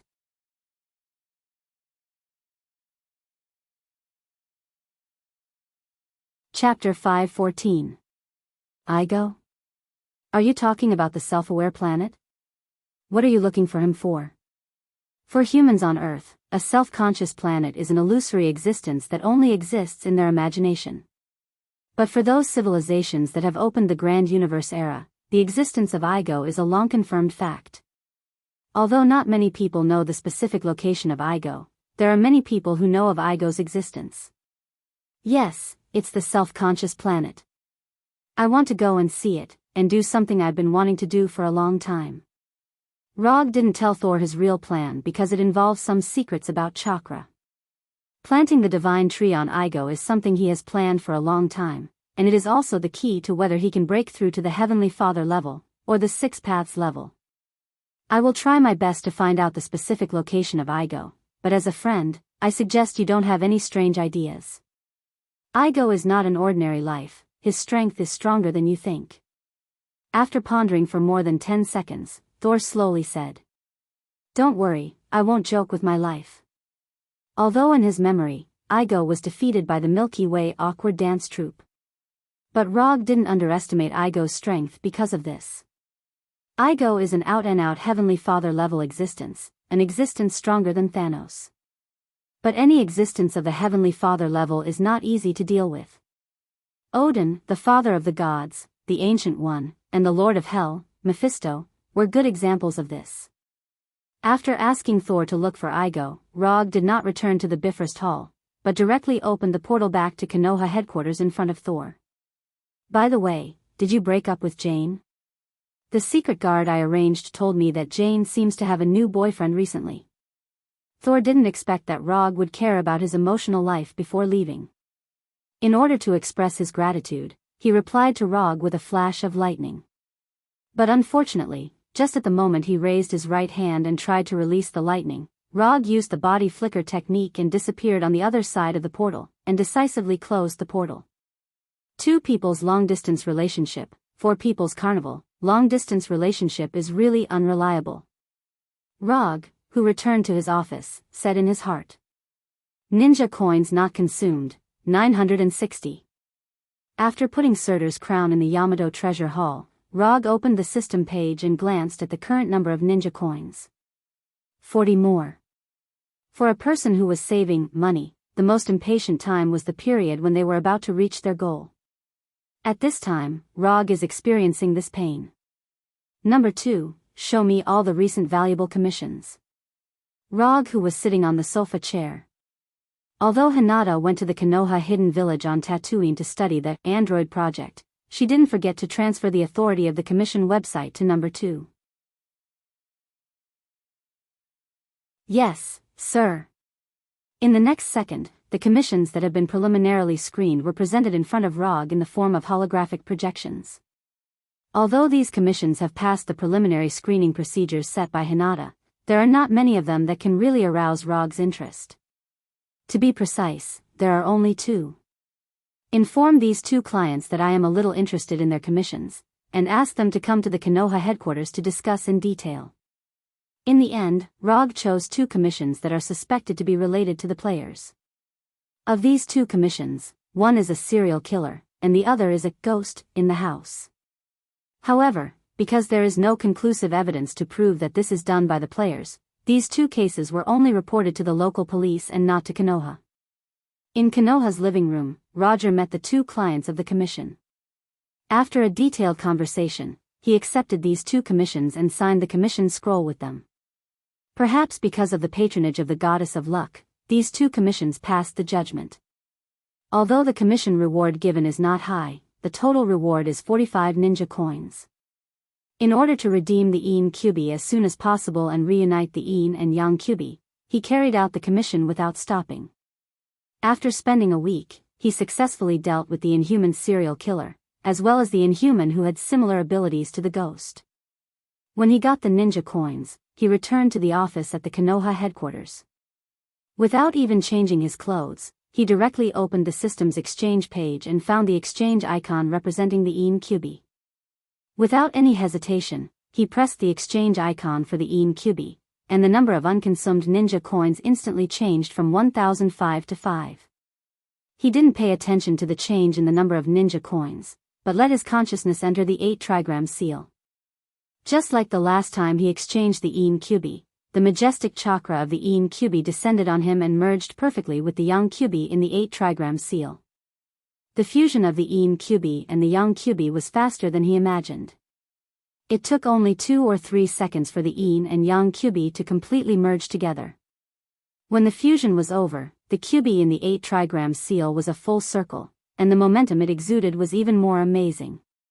Compared with the obviously enhanced momentum and chakra, the Kyubi also produced an unexpected change that Rog didn't expect. When there was only the Yang Kyubi, he always felt that the Yang Kyubi was a little silly. And when he looked at the Yang Kyubi, he also felt like he was looking at a husky. But now, the QB no longer had that kind of husky momentum. Instead, it was replaced by a kind of brutal momentum like an ancient beast. This momentum, good, very energetic. Rog didn't take the hostility of the QB to heart and nodded with satisfaction. The current QB gave him a feeling a bit like the Berserk QB during the QB rebellion. With satisfaction, Rog looked at the QB who was baring his teeth at him and trying to tear the 8-trigram seal, and his consciousness withdrew from the sealed space. When his consciousness returned to his body, he opened the system's attribute panel and looked at the 2 columns of Jinchuriki and Chakra. Jinchuriki, QB, Resonance, 3, Chakra, 0, 5 column, 0, 25 main body, 0, 25 tailed beast. The resonance with the QB dropped to 3, but Rog wasn't surprised. His previous resonance with the young QB was 6, and now with the addition of the Een QB, the resonance also dropped by half, which was not surprising. Now what really attracted his attention was the latest measurement unit of chakra given by the system, column.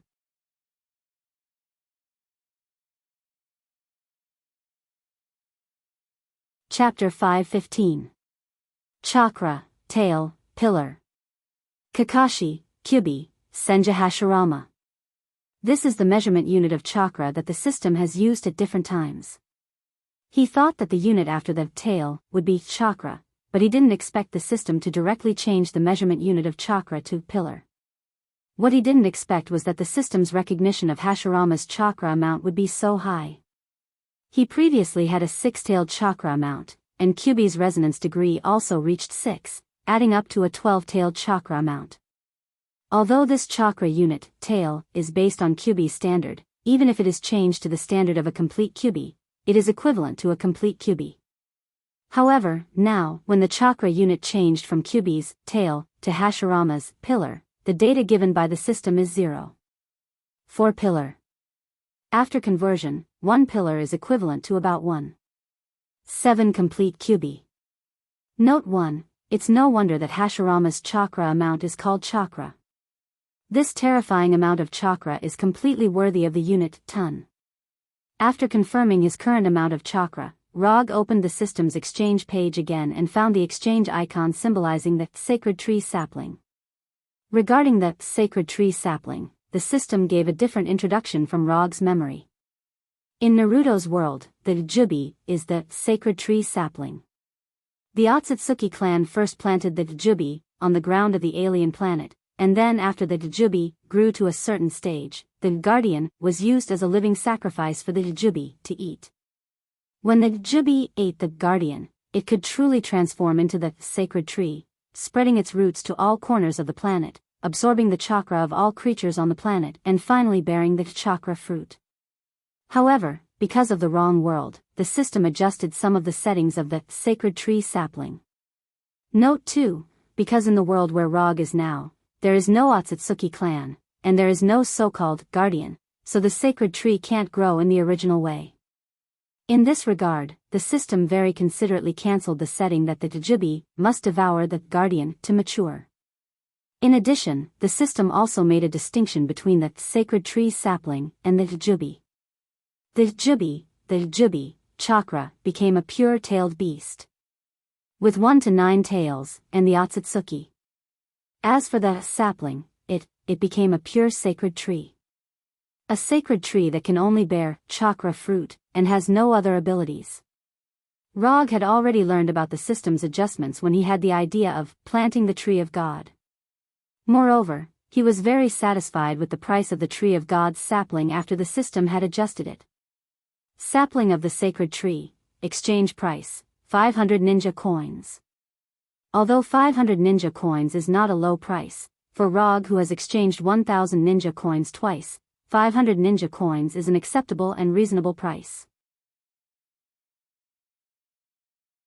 In other words, 500 ninja coins is equivalent to a chakra fruit. As long as he can find a suitable planet and has enough strength to protect the sacred tree sapling, it will be a very cost-effective deal. Rog had already decided on where to plant the sapling of the tree of God long ago. Although there are many planets in the universe, when it comes to planting trees, no planet is more suitable than Igo.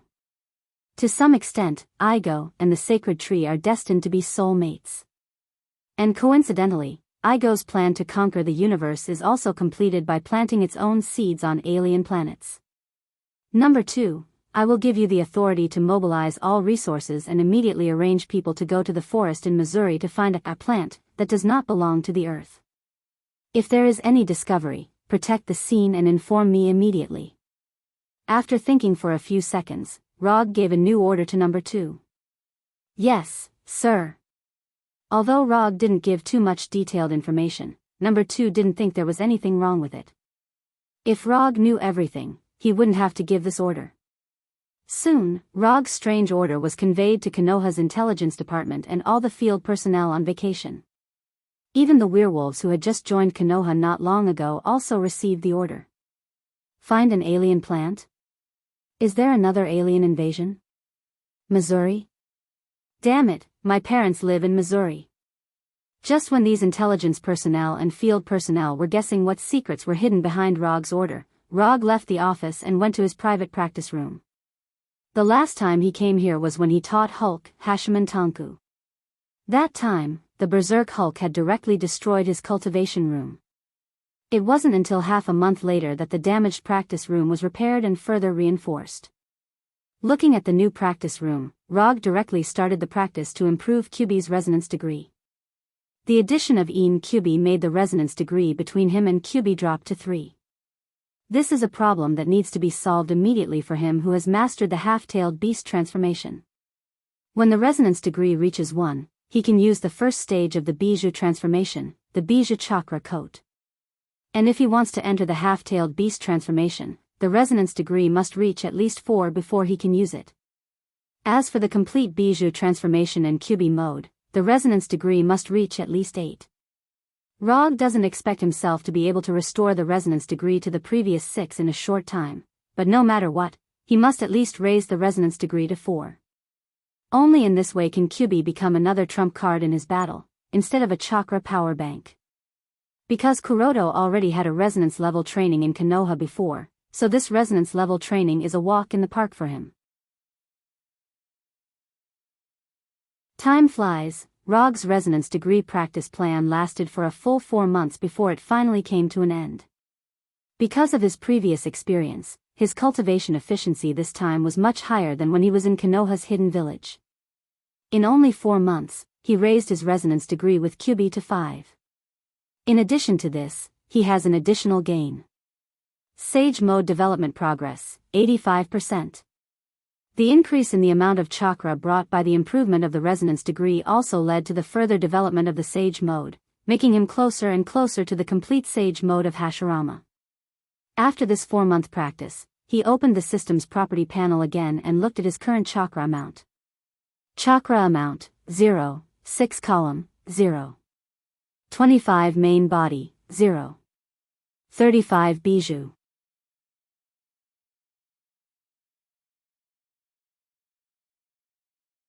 Chapter 5:16.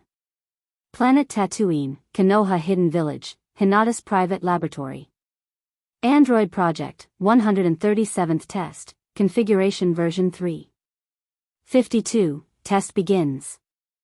Hinata's new projection stood in the middle of the laboratory, looking at the cradle of life, in front of her with an expressionless face. It has been almost half a year since she officially started the Android Project. In the past 6 months, she didn't waste a single day and devoted all her energy to the Android Project.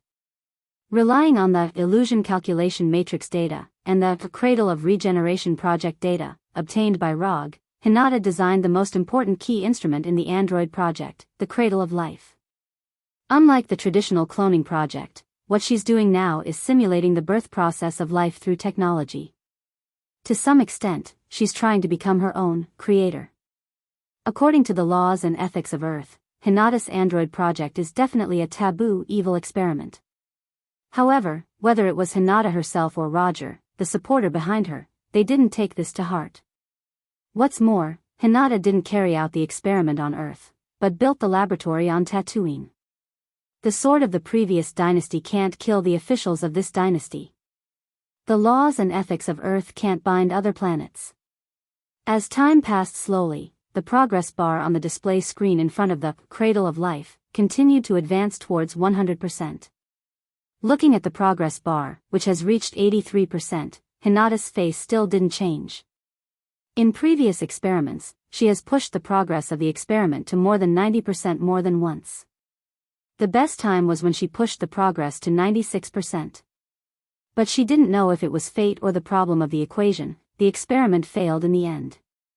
After experiencing failure again and again, Hinata's state of mind became more and more stable, and no longer changed because of the failure of the experiment or another breakthrough in progress. Under Hinata's patient waiting, the progress bar on the display screen of the cradle of life finally broke through to the key 95%. At this time, the cradle of life, which was running smoothly, slowly stopped, as if it suddenly entered a standby state. At the same time, Hinata's holographic projection began to gradually disappear, and the warning light on the cradle of life changed from a gentle blue to a dazzling red.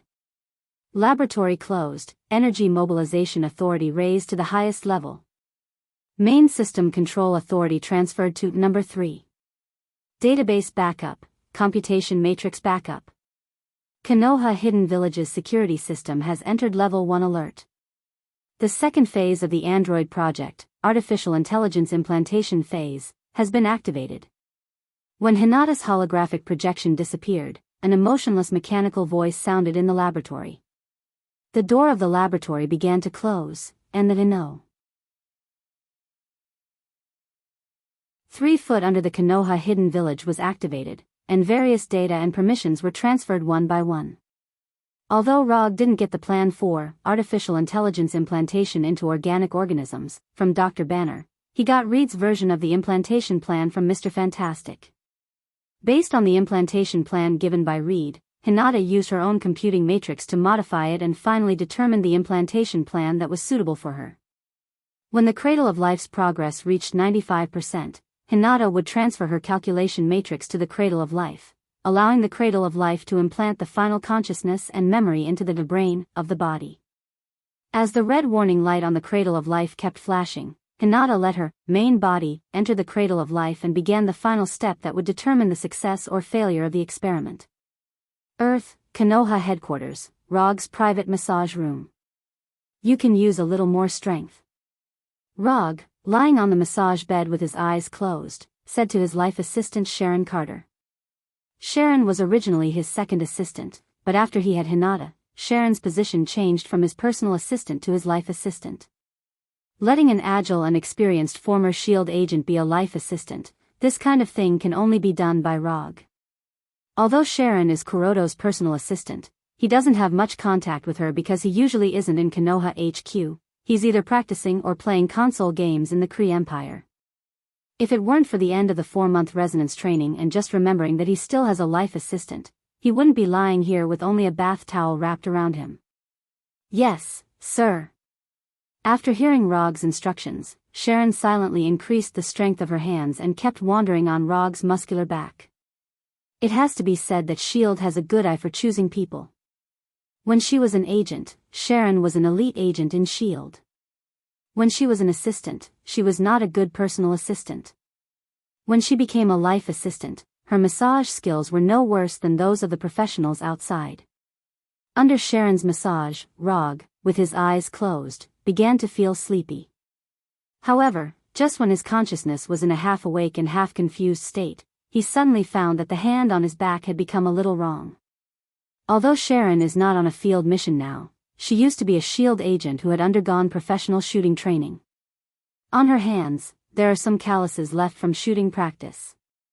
But now, the pair of hands that were swimming on his back gave him an unusually delicate feeling, as if they were just born babies. This is definitely not Sharon.